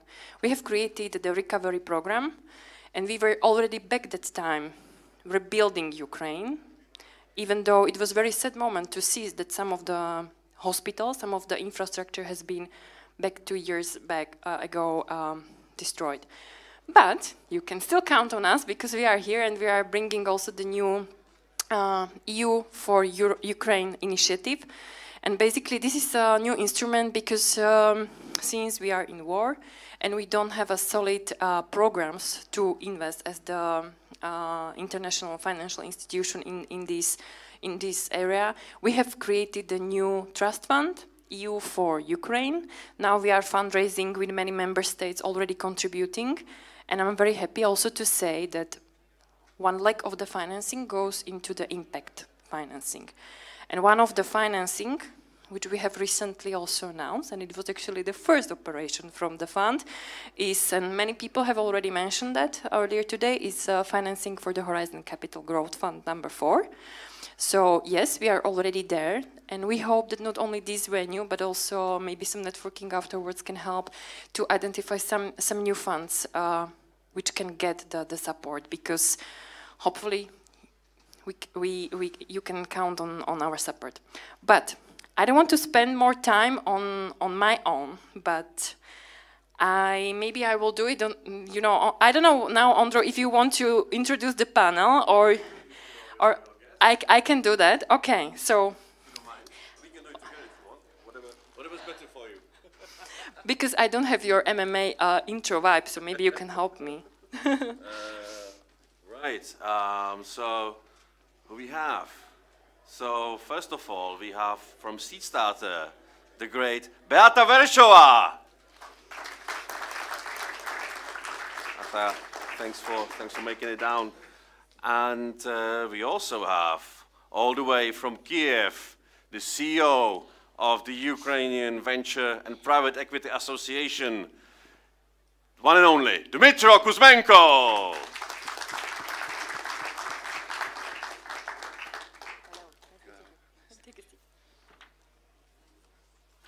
And who's the last one?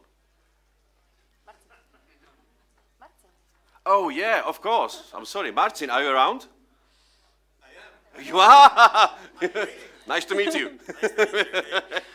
So we have... Come and join us. Martin. Nice meeting you. And I have to say that we also were inviting Mr. Petr Očko, who is very well known for the Czech community. He's a DG from the Ministry of Industry and Trade, but I'm receiving messages that he's little bit stuck at the governmental session, which you have seen that minister had to attend. So maybe we will be happy that he could join us later. But if not, let's start, if you don't mind. I would just introduce Marcin properly, because I kind of got excited to finally meet you. Then I kind of didn't say that Marcin is a VC from OTB Ventures, and he's got that point of view that we are looking forward to hear. So. Great. Once again, thanks for this intro round. So my initial plan was to ask Petr Očko to tell us a little bit more, or to tell to our especially dear friends from abroad how the VC and PE market has been emerging, and how the government was helping at the beginning maybe to grow it. You may recall at the beginning that Tomáš Kopečný and Mr. Ambassador Field said that government should not be in a role of investor. However, I would have a tendency a little bit disagree with this, not to say that the government should be the investor, but government and institutions like us are those tools how to enable these investments, especially in the risky areas and especially in the emerging markets. So this is the way how we are able to create something new. And within this framework, we are already cooperating as the EIF with the Czech VC in PE market for some time, and maybe this was something that Petr was supposed to say, that actually even these days we are launching the new 3 funds to support especially the digital startups, and basically we would have 3 separate sub-funds. One would be dedicated for supporting the tech transfer in the area of artificial intelligence. The other one is for the pre-seed investments, and the third one for fintech. But this was a little bit of maybe where we are here. But I wanted to turn then to Dmitro and to say, I was, when reading a little bit of background, I was reading that 2 years back the ecosystem reached finally half billion of investments in the VC market in Ukraine. What is new now, and where do you stay now? What has changed? So maybe over to you. You have your mic. Yeah. Hello, everyone.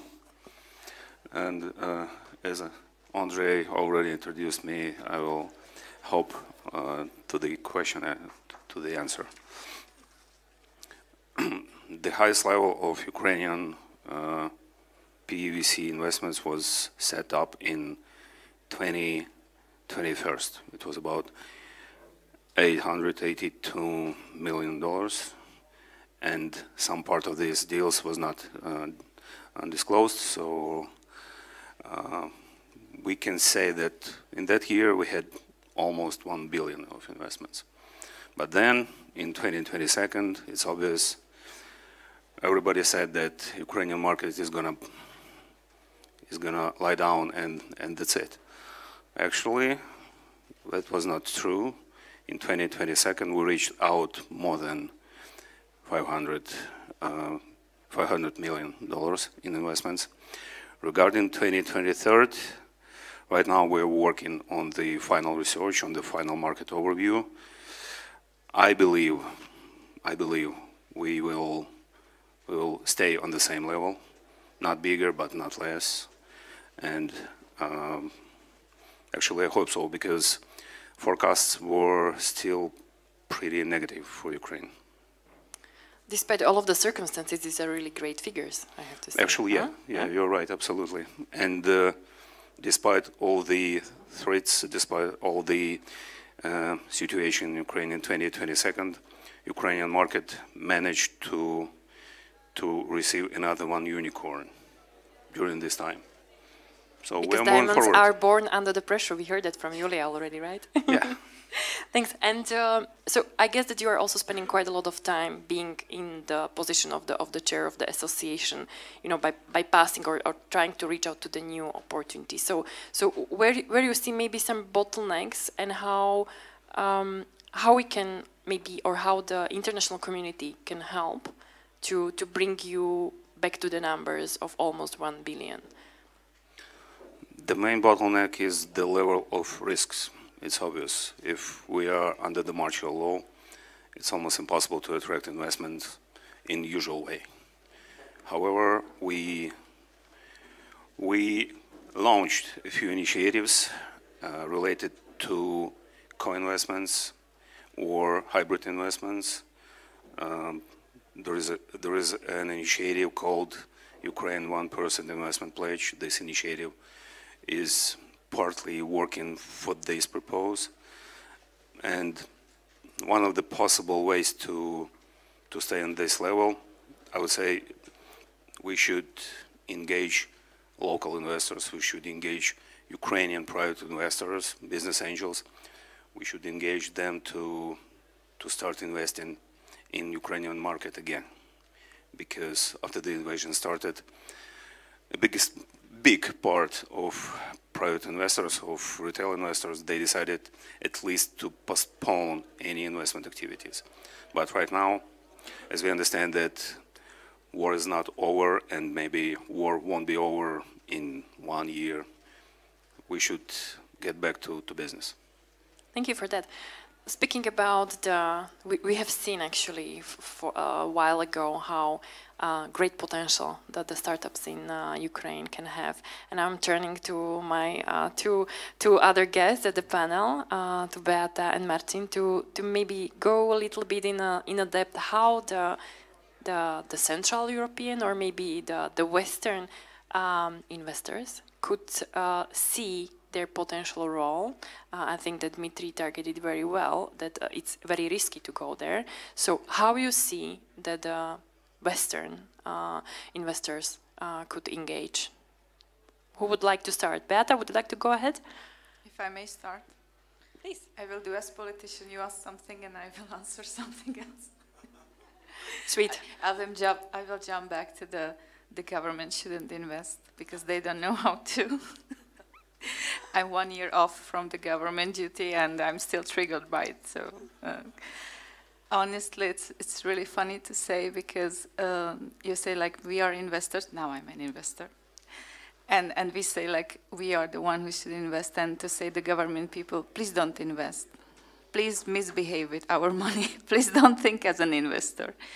So no, a government should invest definitely. They don't know always like how to, but they definitely should think as an investor because there should be a return on your investment. So thank you for your other question. And what was Western money to Ukraine? In the current circumstances, what should be changed then? What is needed? Oh my God, I should say something super smart. Like something that it will, like I say it and everybody will like, wow, we didn't think of that.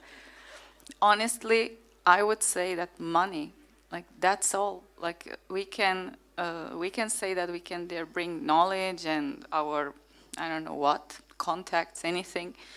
But in the end of the day, I would say that the startups in Ukraine, they need cash. They need an investor. Yes, if that investor has something else, wonderful. Call it smart money if you would like to. My colleague who I'm here for, Jana Dušek, would say, please don't use smart money, please don't use that term. So, money.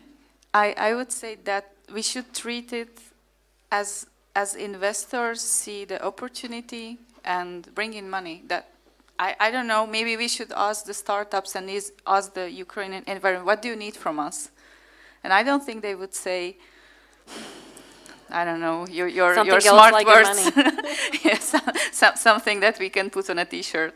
So that's my really pragmatic answer. Thanks for both, actually. Martin. So very briefly, Marcin Hejka, I'm co-founder of OTB Ventures, 330 million deep tech fund, investing mostly across the region. Actually, I did invest in two Ukrainian companies from Kharkiv, so they were surrounded from pretty much day one of the war. You know, one side comment, I must say that, you know, looking at previously, in my previous job for 18 years, I worked at Intel Capital, the VC arm of Intel Corporation. which, by the way, invested $12.5 billion in startups, so which kind of, shows how much money is needed, and it wasn't, Intel is not actually, one of the top organizations in terms of size or in terms of investing. But in Intel Capital, I run international operations, except China and except North America, so I have sort of global perspective regarding what venture capital can do. And number one, I would say that public investment in venture capital is very much needed. I think, of course, it depends how it's done. So public money should not squeeze private money from the market, but should facilitate deployment of more private money to the market. And pretty much every single country on the planet, you see that VC ecosystem started with initial support of the local government, including, by the way, Israel. I'm going to use Israel as an example a lot. So 20 years ago, 25 years ago, number one export product of Israel was orange juice. They were exporting $800 million worth orange juice per annum. They still export more or less the same volume of orange juice, but technology is around 20 billion exports annually. So I would say, and I would use it as an example, because people tend to think, and maybe one last side comment, I think EIB, specifically EIF, is doing amazing job. I would say that EIF is really carrying the flag for European technology entrepreneurship. I would say that Europe would be in deep S without EIF. So thank you very much for all the effort. Thank you for saying that. No, and I truly believe that. I think, it is absolutely amazing job, and the EIF team is absolutely doing... I'll pass to my colleagues. Doing absolutely fantastic job. But, coming back to the merits, venture capital, is not, sometimes you think, venture capital is like, who cares about it? It's a small sector, like, from a small percentage of GDP, a country, number of VCs is always kind of limited, number of startups is always limited. So, especially I think politicians might think, okay, farmers are more important. They are very important, but I would argue there's nothing more important in 21st century than venture capital. Full stop. Why? Because in 21st century, every country has a choice to be a source of cheap labor or to be a source of innovations. We don't want any country in Europe to be a source of cheap labor. And in any form, right? And to build innovations, we need startups. So actually, there is direct correlation. Any country you look at, there is correlation between the share of information technologies as a percentage of GDP, how much margin you have in GDP, how much margin you have in exports. Those companies, startups, those are the most innovative companies that actually employ the most, the best educated people. So it drives demand for better education. It improves the quality of universities, actually. Those people are not only best educated, but they are making best money.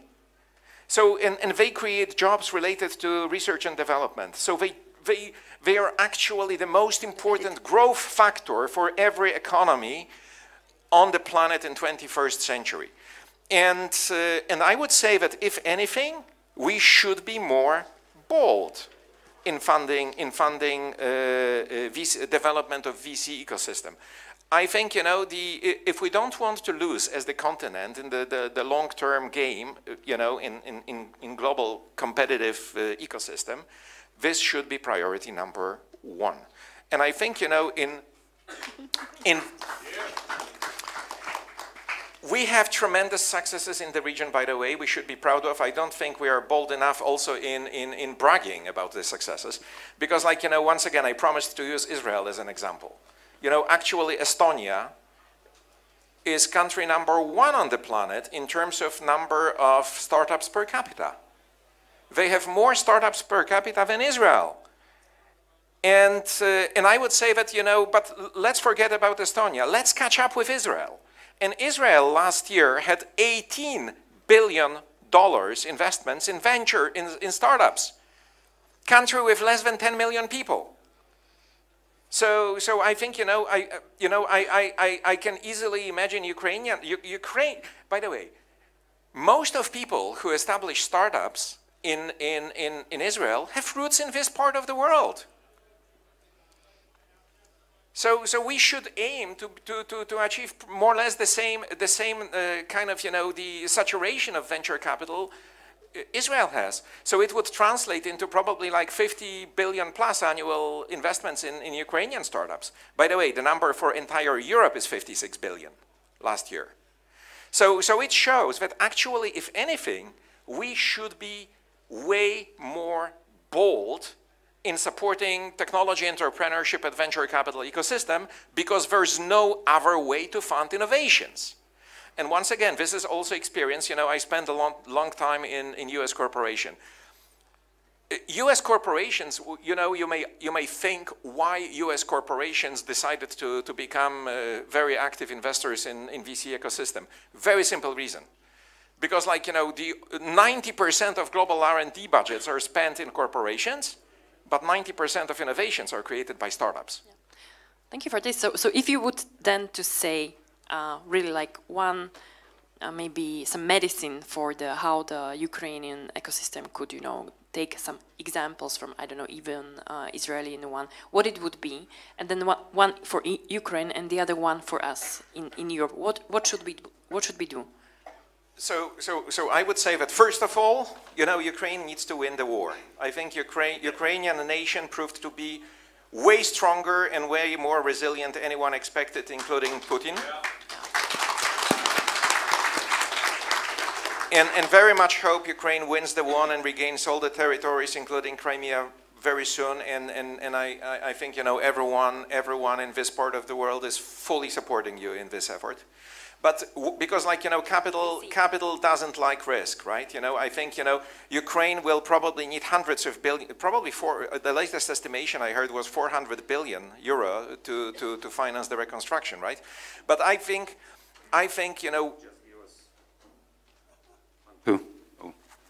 just give us all the Russian assets frozen in Europe, and that's it. Absolutely. It should have been done already, by the way. Absolutely, it should have been done yesterday. And but I would say that as mentioned, I think public funding should encourage.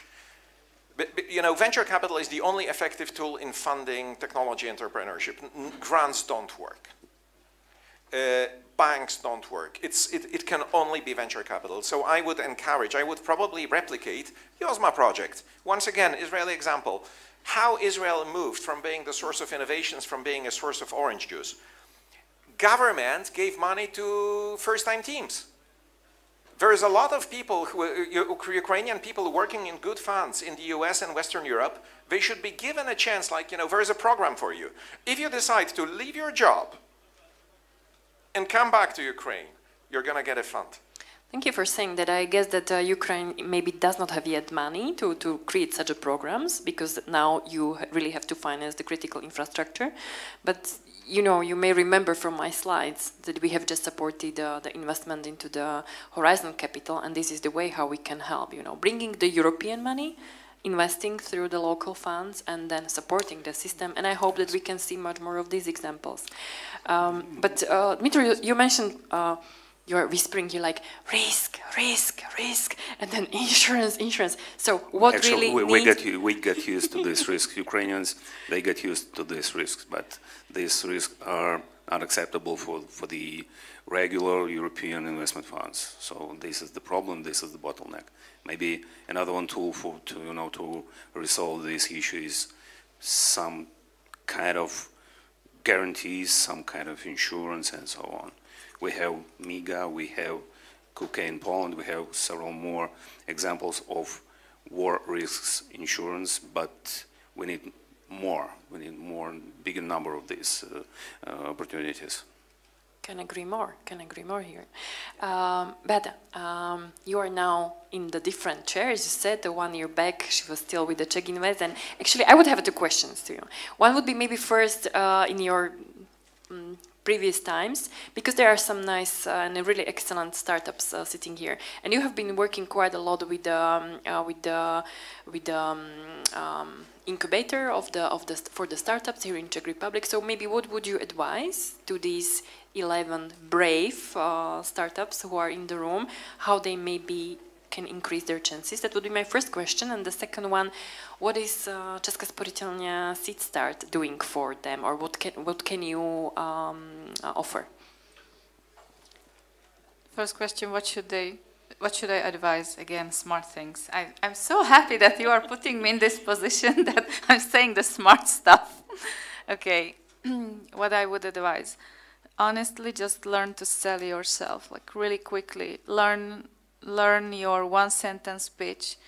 Learn to live like everything is an opportunity. Seriously, you can meet somebody for just one coffee or briefly, and learn to attract interest. So that's absolutely crucial for startups, because the moment you don't do that, yesterday I was talking to some startups, somebody said to me, I'm changing the world, and I was like, oh, again, but I have no idea what he's doing. So learn to sell yourself, like get training on that, as it matters, it super matters. Nobody will put the effort to know you. So learn how to sell yourself quickly, get interest, raise interest, with one sentence, with 2 sentences, 3 minutes, and never let the opportunity slip away because you were unprepared. Like, sorry, I don't have my slides. Sorry, they are not working. Sorry, I forgot, the electricity is not working. No.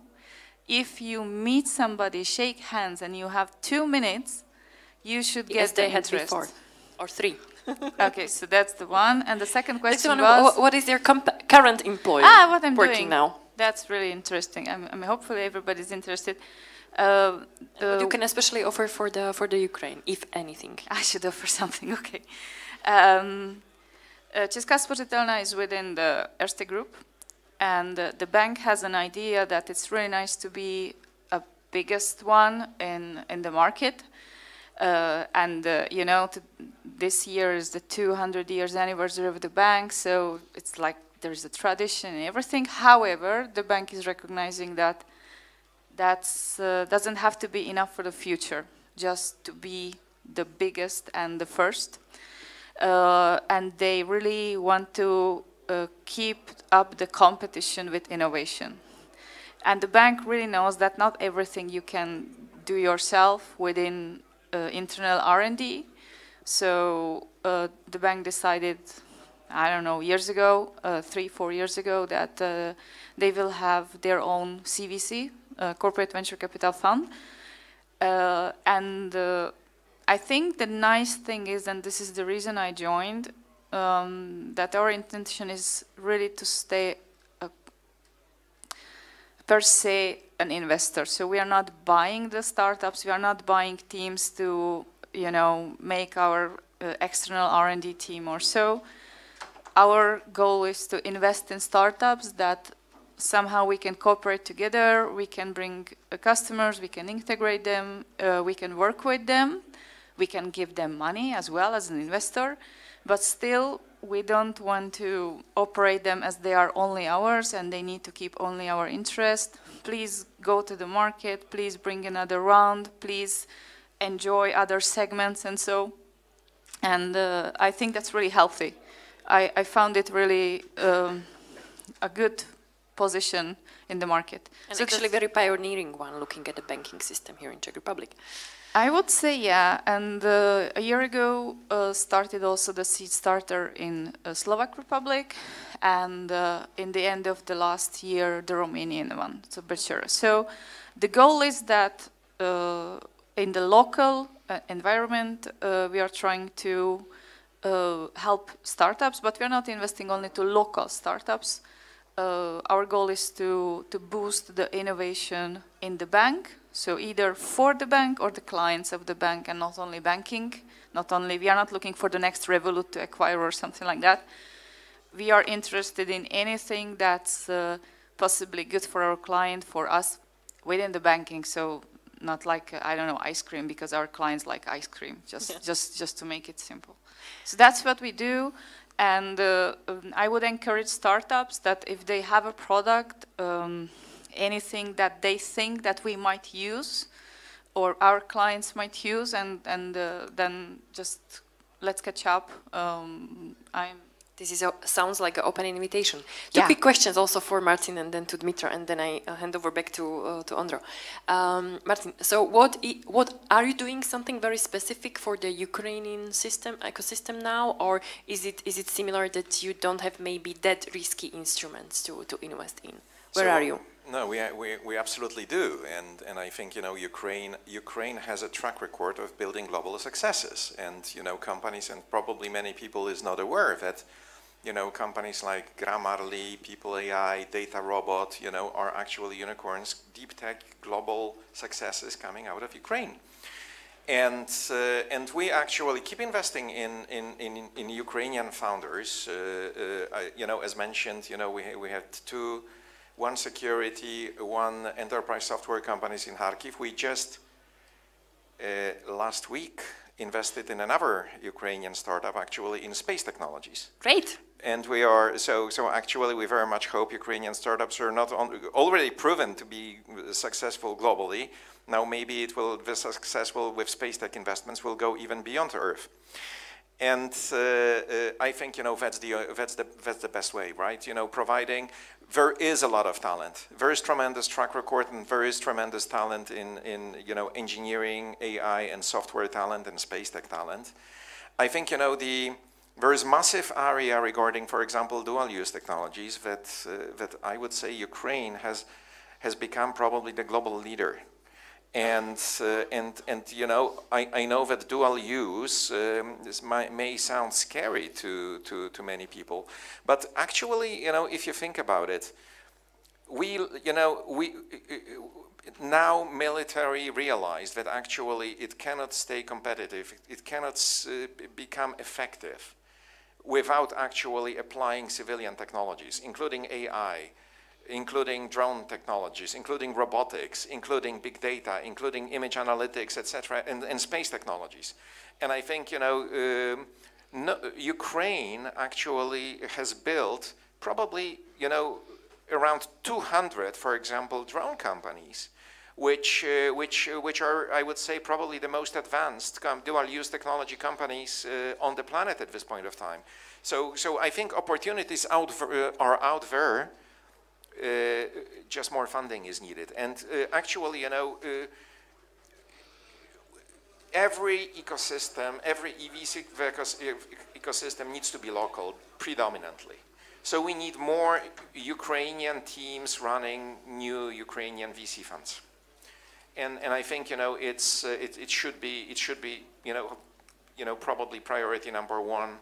And I would argue that there are many needs, but I would say that money spent on supporting creation of more VCs is probably some of the best spent money for governments, for public institutions. Can I agree more, and maybe just to add that, and you may know it, because the EIF, if you are following very well the EIF, we have at the beginning of this year actually announced the new investment into or creation of the European Defense Facility, which is actually the fund of funds, which is going to invest 175 million into the VC and PE funds here within the Europe to actually fund this kind of investment. So I'm like, money are there, they are on the table. I've seen that there are some first emerging funds which are maybe coming from the Western Europe, but I would be, very sad not to see someone from this region.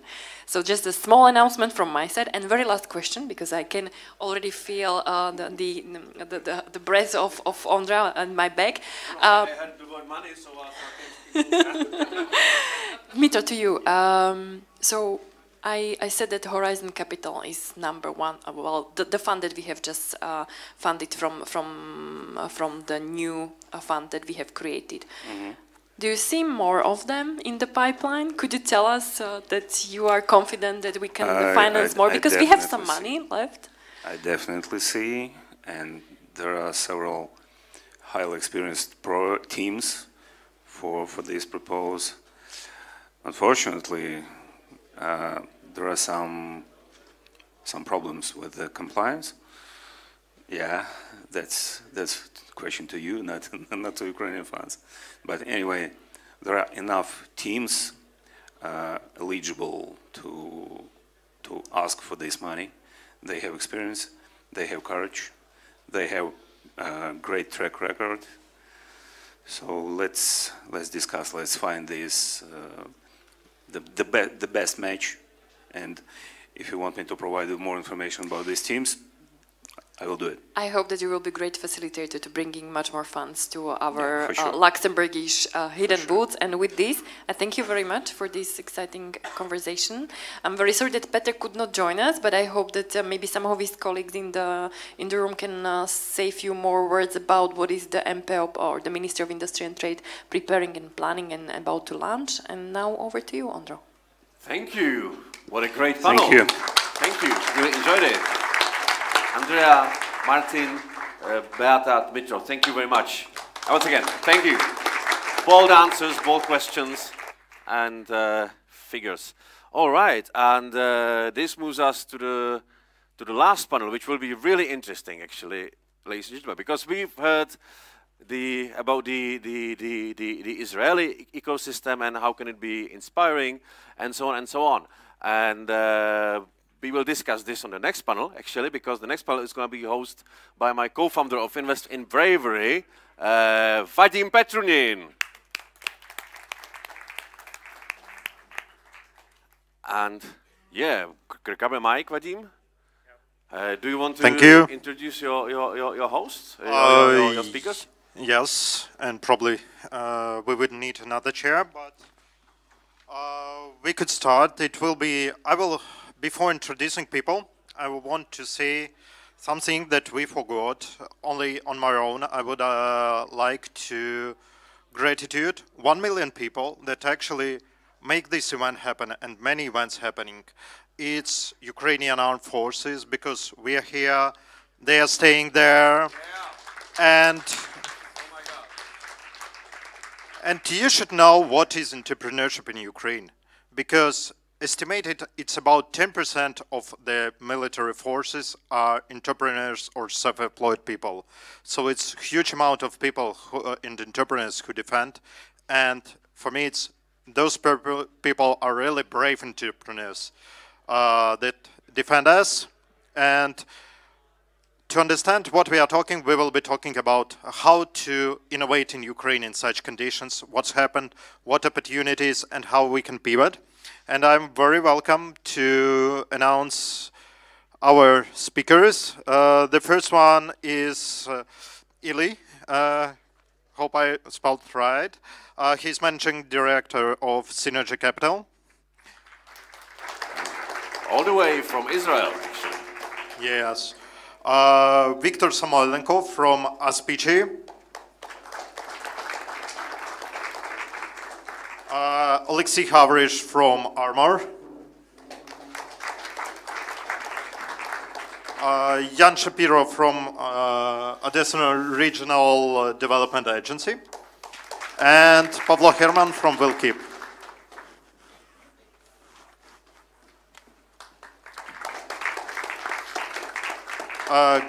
Great. So probably my first question will be to Pavlo. He's in Dnipro. Dnipro is future will be supported by Czech Republic. So when the war started, how actually you have a production, so you are connected to the location one way or another. How you managed to overcome? Did you have any troubles with that? Yes, definitely.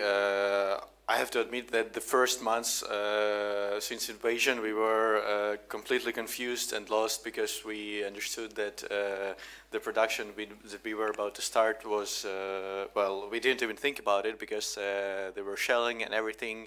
And the first months we were just volunteering, doing all kind of stuff.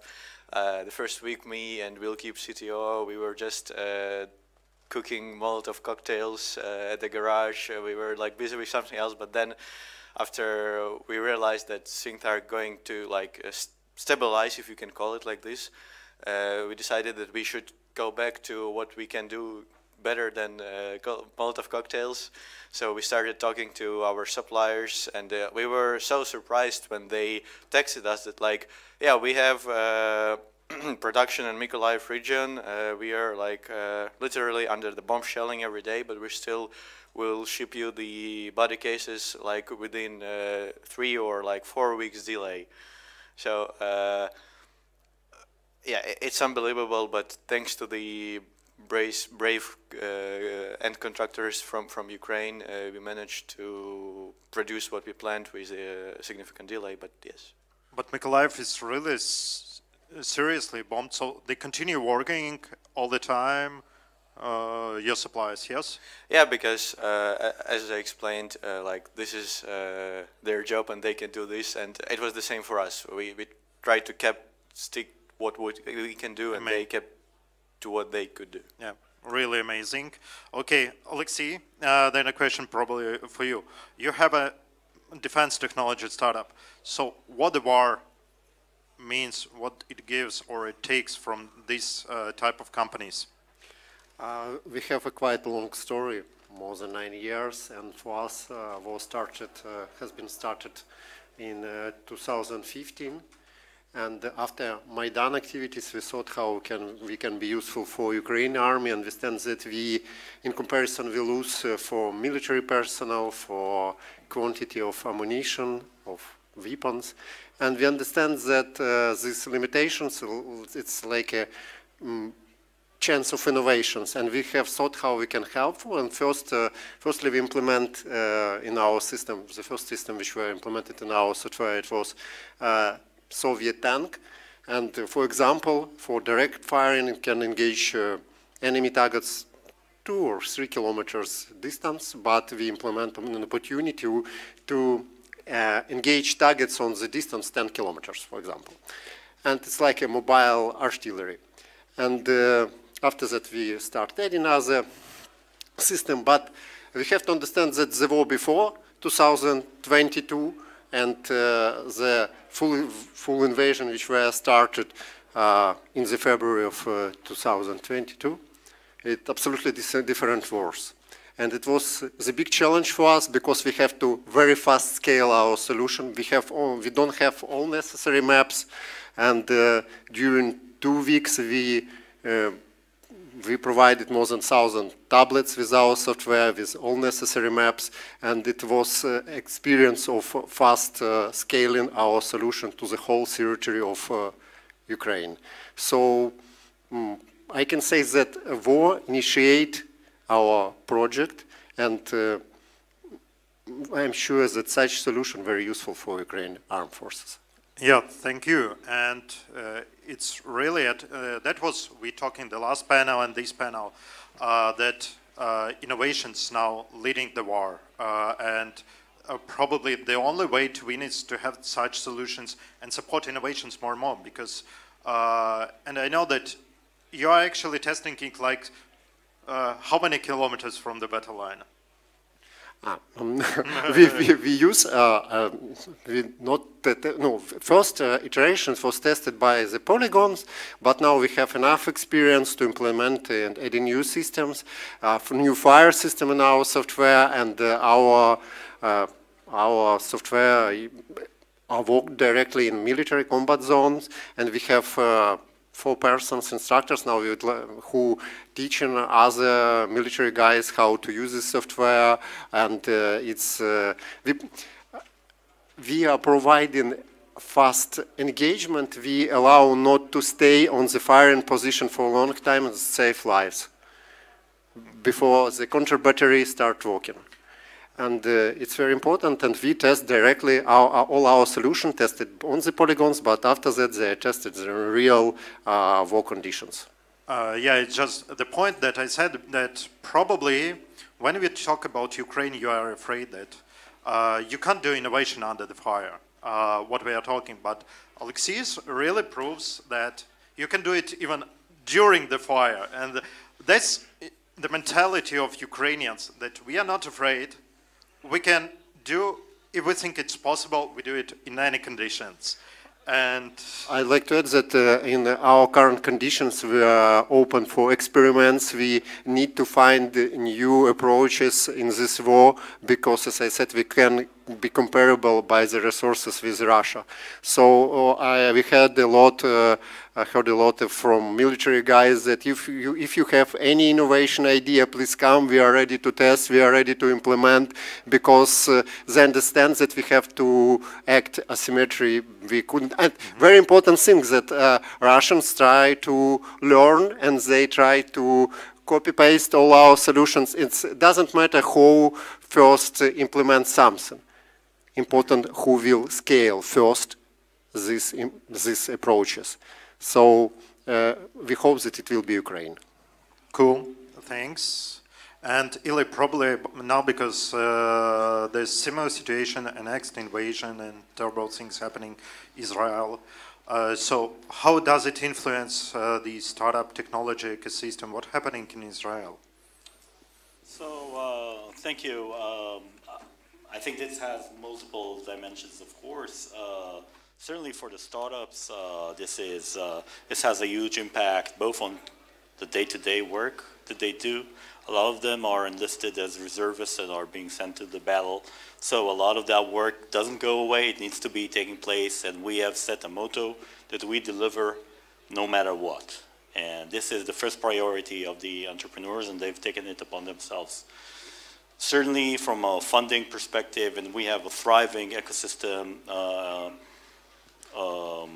investors have done a lot to make sure that they know which companies would lack resources to continue, and wherever they can, they contribute. The government has also done a lot to contribute additional subsidies for companies that have a very short time frame. In general, people at times like this need to step up. They need to work and be resilient. And I think this is what I'm seeing from my colleagues here in Ukraine. And I want to say for the brave people of Ukraine, this is the kind of effort that's being asked by those type of entrepreneurs to be resilient, to come up and deliver no matter what. Super.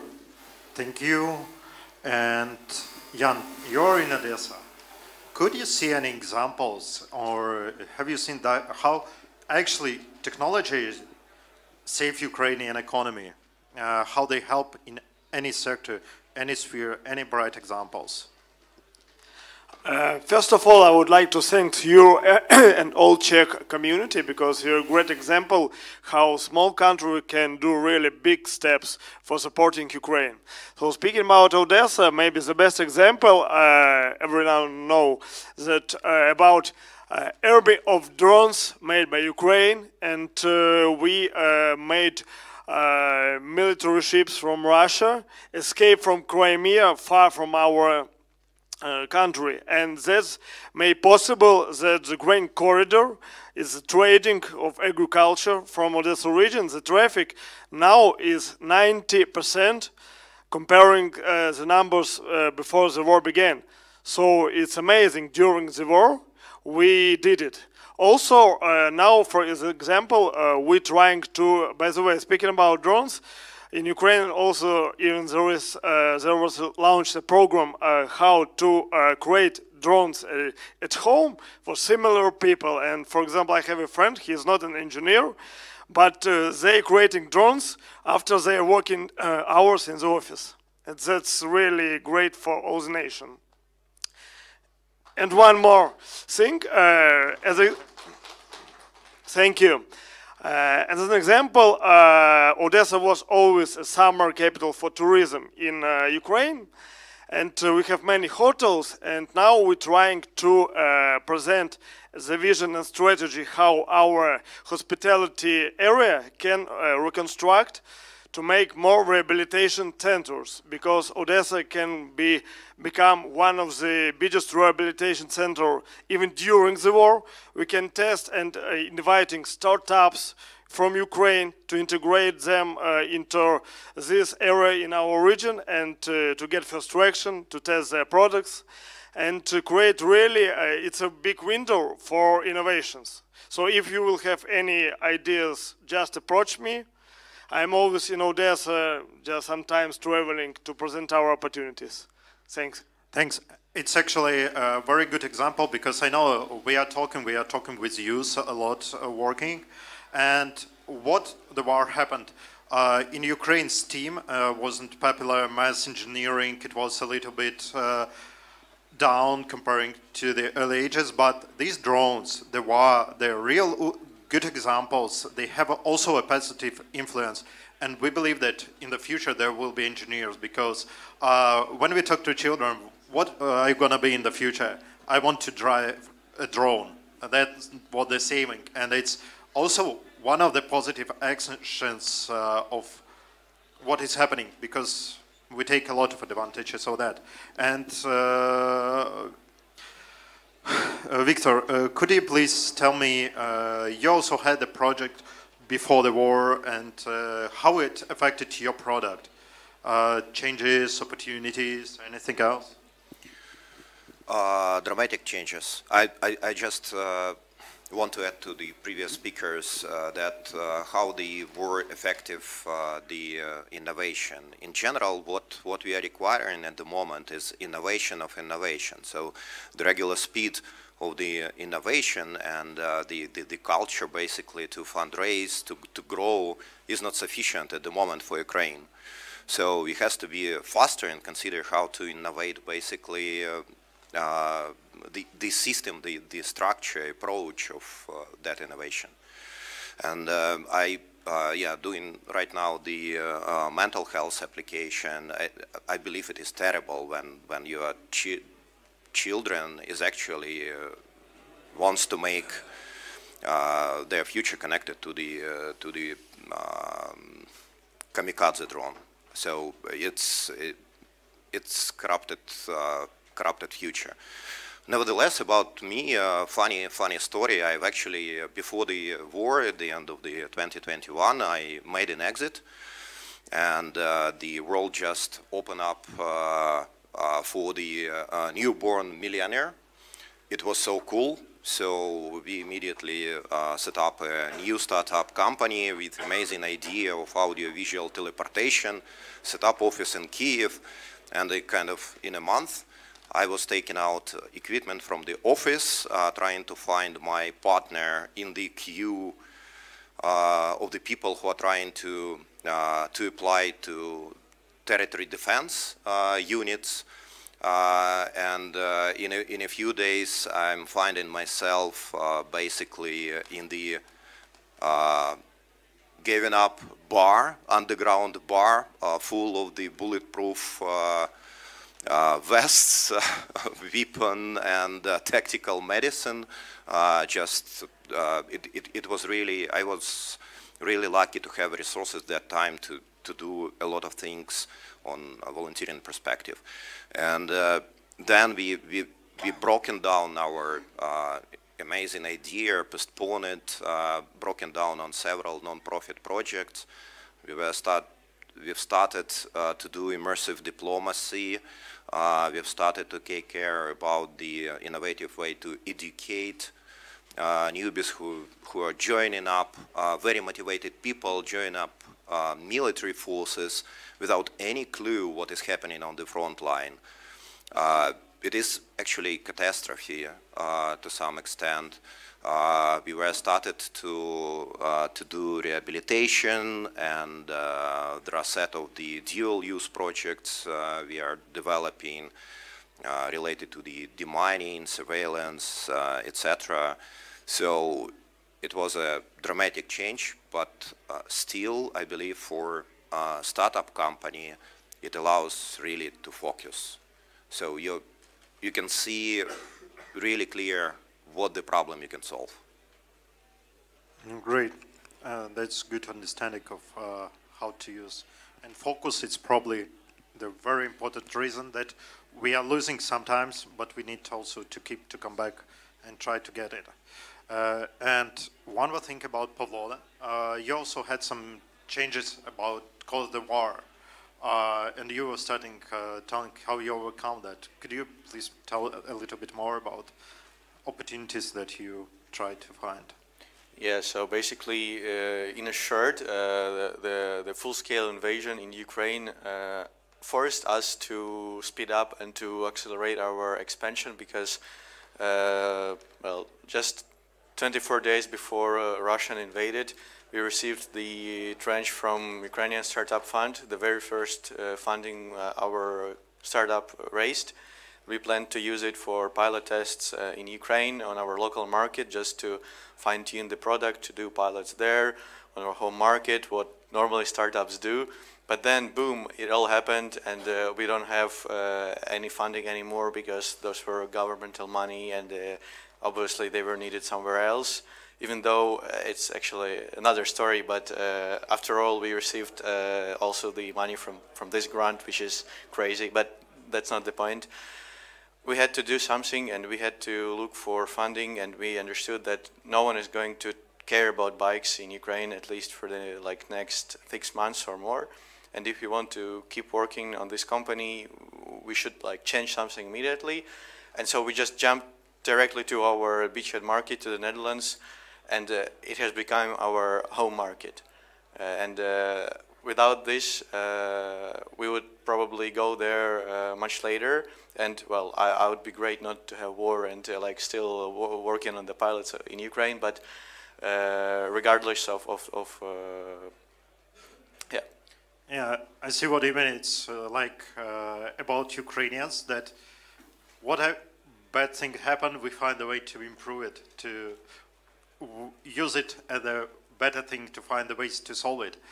But you said a very important thing, and maybe I would ask Victor about that, about financing.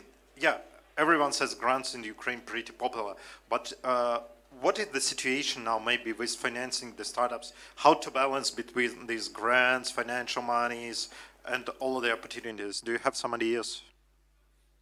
I have practical experience, and I can say it shortly. It's terrible. So we do have the kind of full house of lucky circumstances. So war itself, financial crisis and suspicious in terms of the future, decrease of investment, half-time, basically limitations on the exit and accessing the new markets. So it is, I don't know how to compare it to give an example, but it's like gymnastic, or basically you are stretching yourself and trying to find the different ways. Especially, I believe almost all startups in Ukraine, they are finding this dual purpose.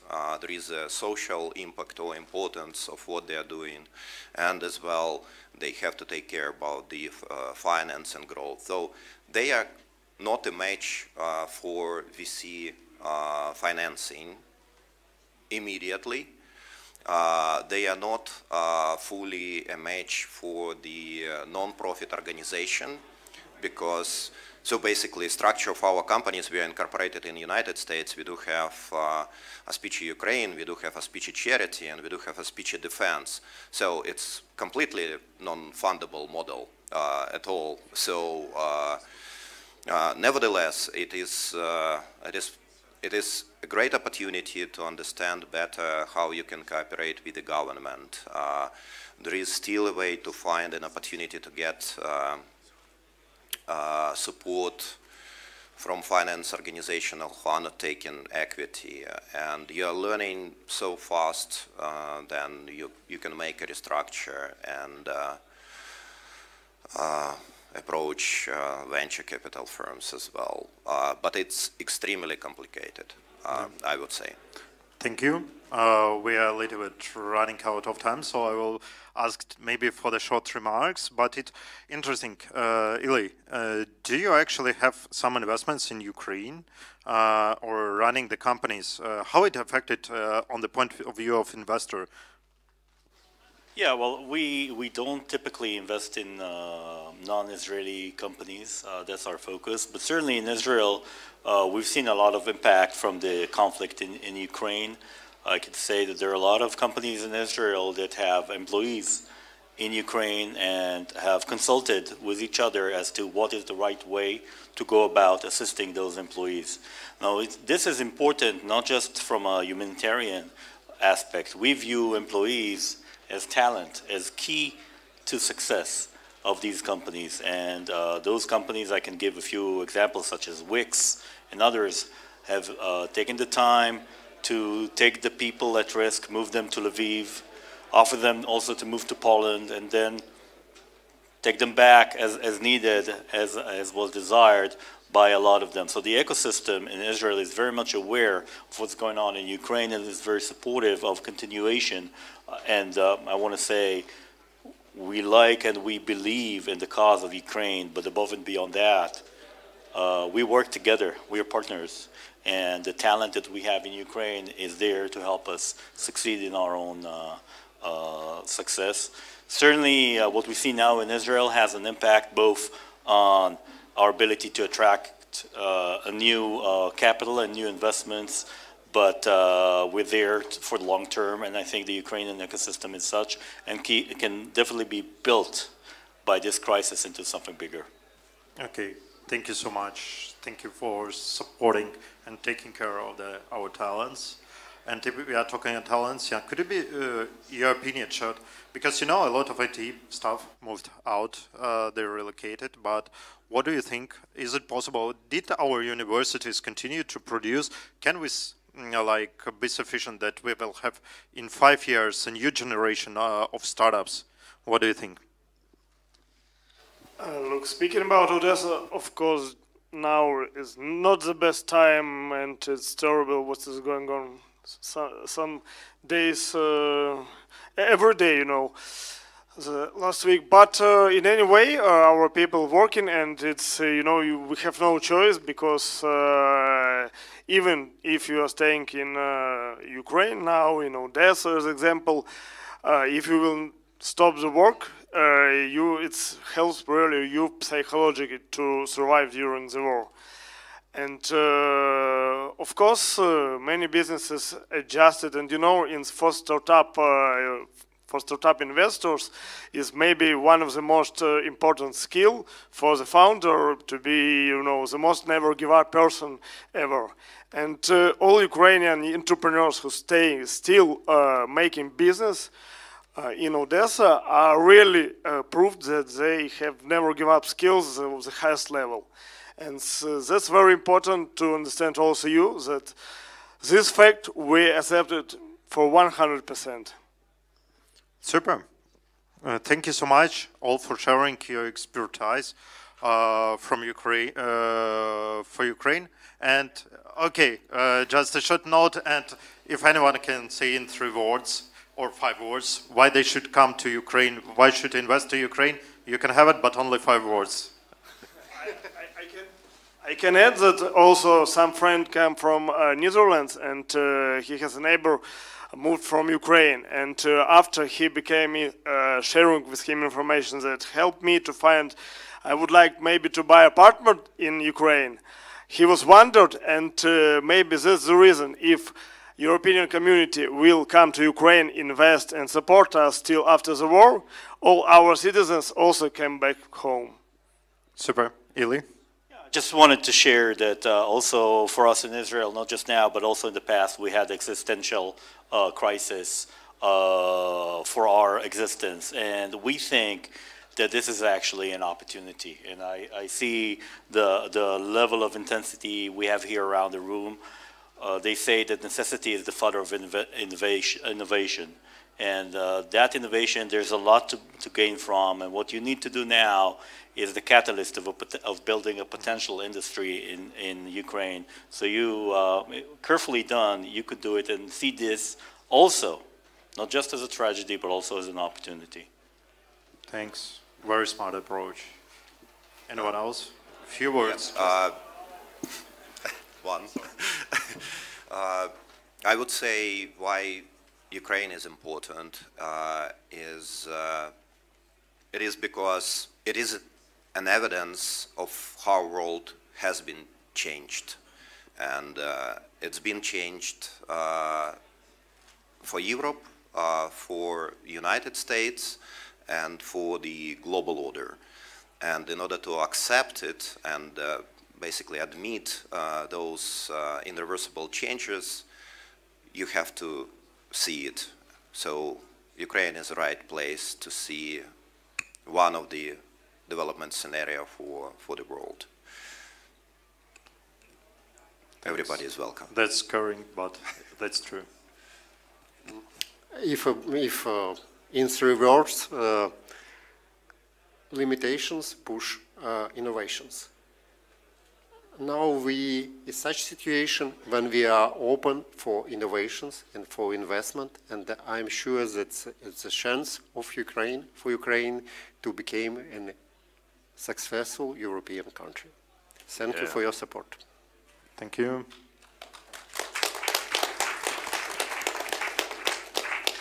Yeah, 2 quick points. First one, Ukrainian entrepreneurs are made of steel. Like if bombs and rocket shellings like didn't stop them from doing what they're doing, nothing will stop them. So that's the first reason to support them. And second reason, I mean, you are all investors here, so I will just use investor wording. Ukraine today is like early stage startup, and if you want to invest in Ukraine, it's better to now, because in 5 and 10 years it will be more expensive for you. And now we know why we do it. Yeah. Now we know why we do it. Yeah. Right. Thank you so much. Thank you for sharing ideas and inviting everyone to Ukraine. Now we need to go to the closing part. Exactly, exactly. Thank you, guys. Thank you very much. Wow, this was great. Thank you, thank you. So the final remarks from the institution that made this, happen, basically. And it will be held by the General Director for Innovation and Digitization, Ministry of Industry and Trade, and also an acting CEO of Czech Invest, Mr. Petr Očko. Woohoo! Oh yeah. So here's your weapon. Yes. So first of all, yeah, I'm very sorry that I couldn't participate in my panel discussion. I know that. And I'm very happy that my colleagues in the panel probably said everything that I was yes, you left something for me, great. So that's excuse for the beginning, and actually the reason is that we had some important governmental meeting, and it was much longer than expected, so apologies again. Another thing I want to say that I'm really amazed that so many of you have come to Prague, or also Czech investors and startups have come, and I'm really amazed by the last discussion, also what we are discussing, and it seems that there will be some concrete outputs of this event. And not to be long before actually we all go to refreshments that we are all waiting for, actually, I guess. Just to say a few things that we are doing at the Ministry of Industry that I could not say during our panel discussion. First of all, we very much respect the brave fight of Ukrainian people against this unprecedented Russian aggression, and we try to help in many ways. From what we were doing in the area of startups, we actually year and a half ago, together with with European FinTech Association, we have organized European-wide hackathon primarily for FinTech startups, Hack for Ukraine, that was held in Brussels together with the European Commission. It was very successful, and we actually supported a few nice startups. We actually also facilitated support for Ukraine in the provision of IT and telco equipment. So we are connecting Czech IT companies with the Ministry of Digitalization in Ukraine. And we will be happy if we find ways how to support you in the future. Actually, in our panel, I wanted to present a few things that we are preparing with the EIB group, especially with EIF. So soon we will open our common pre-seed fund. That is first part of fund structure that we are building here in the Czech Republic. Also thanks to National Recovery Plan funds, and of course, if anyone of you wants to come and fits into the pre-seed stage, we are very much ready to discuss with you involvement of the fund in the investments into your companies. But of course, we have to say that the final decision will be always on EIF or the partner, the investment partner will be selected soon. We also prepared a technology transfer fund that will be primarily focusing on artificial intelligence and other digital technologies that come from universities. Again, I see a lot of potential there. And for the future, we prepare a so-called future fund that will be also together with EIF and will be focusing on the most advanced technologies, not only in digital, but in many other areas. So this is one area we are doing together with the EIB Group. Thanks for that. And actually, many of you probably had some consultation with the Czech Invest Agency yesterday or day before yesterday. Czech Invest is not only an agency that actually attracts foreign investment into Czech Republic, but it's also an agency that is supporting startups. We have a few nice programs at this moment, especially a program called Technology Incubation that is focusing on supporting startups in most important technological areas for the Czech Republic, as for example, artificial intelligence, future of mobility, and so on. And soon we will open, I hope, also thanks to the National Recovery Program money, program called we call it internationalization of startups that will actually support the foreign activities of startups. So that's also relevant. No time to explain detail, but I guess that many of you had more detailed consultation with my friends and colleagues from Czech Invest, and we are always here if you are interested to provide with more details. I may be contact, but we have also other people that I can recommend you in discussions during the refreshment part of the evening that is really coming now. So thank you all for participation. We are really grateful that you have come, and as a representative of Minister of Industry, I'm so happy that was a clear success. But I have to thank to all the people that were real organizers of that, and moderators and so on. And together we will probably invite you all to this refreshment part. Yeah? Oh yeah! Yes. Sounds good, Petr. Yeah. Thank you very much. Petr Očko, Director and the CEO of Czech Invest. Thank you very much. Thank you. Okay, and those of you who are hungry, follow Peter, right? Because we go downstairs, and because it wouldn't open without him. Thank you very much, guys. Invest in Bravery. Oh yeah, we found a ticket from the cloakroom, 125. 125. Yes, who has lost his ticket from the cloakroom? It could be mine as well. I haven't checked. Yeah, so invest in Bravery, support startups. Never underestimate a startup, because this company used to be a startup as well. You know, so you never know. Nice one. Okay, invest in Bravery. See you all in Kiev in October. Thank you very much, ladies and gentlemen.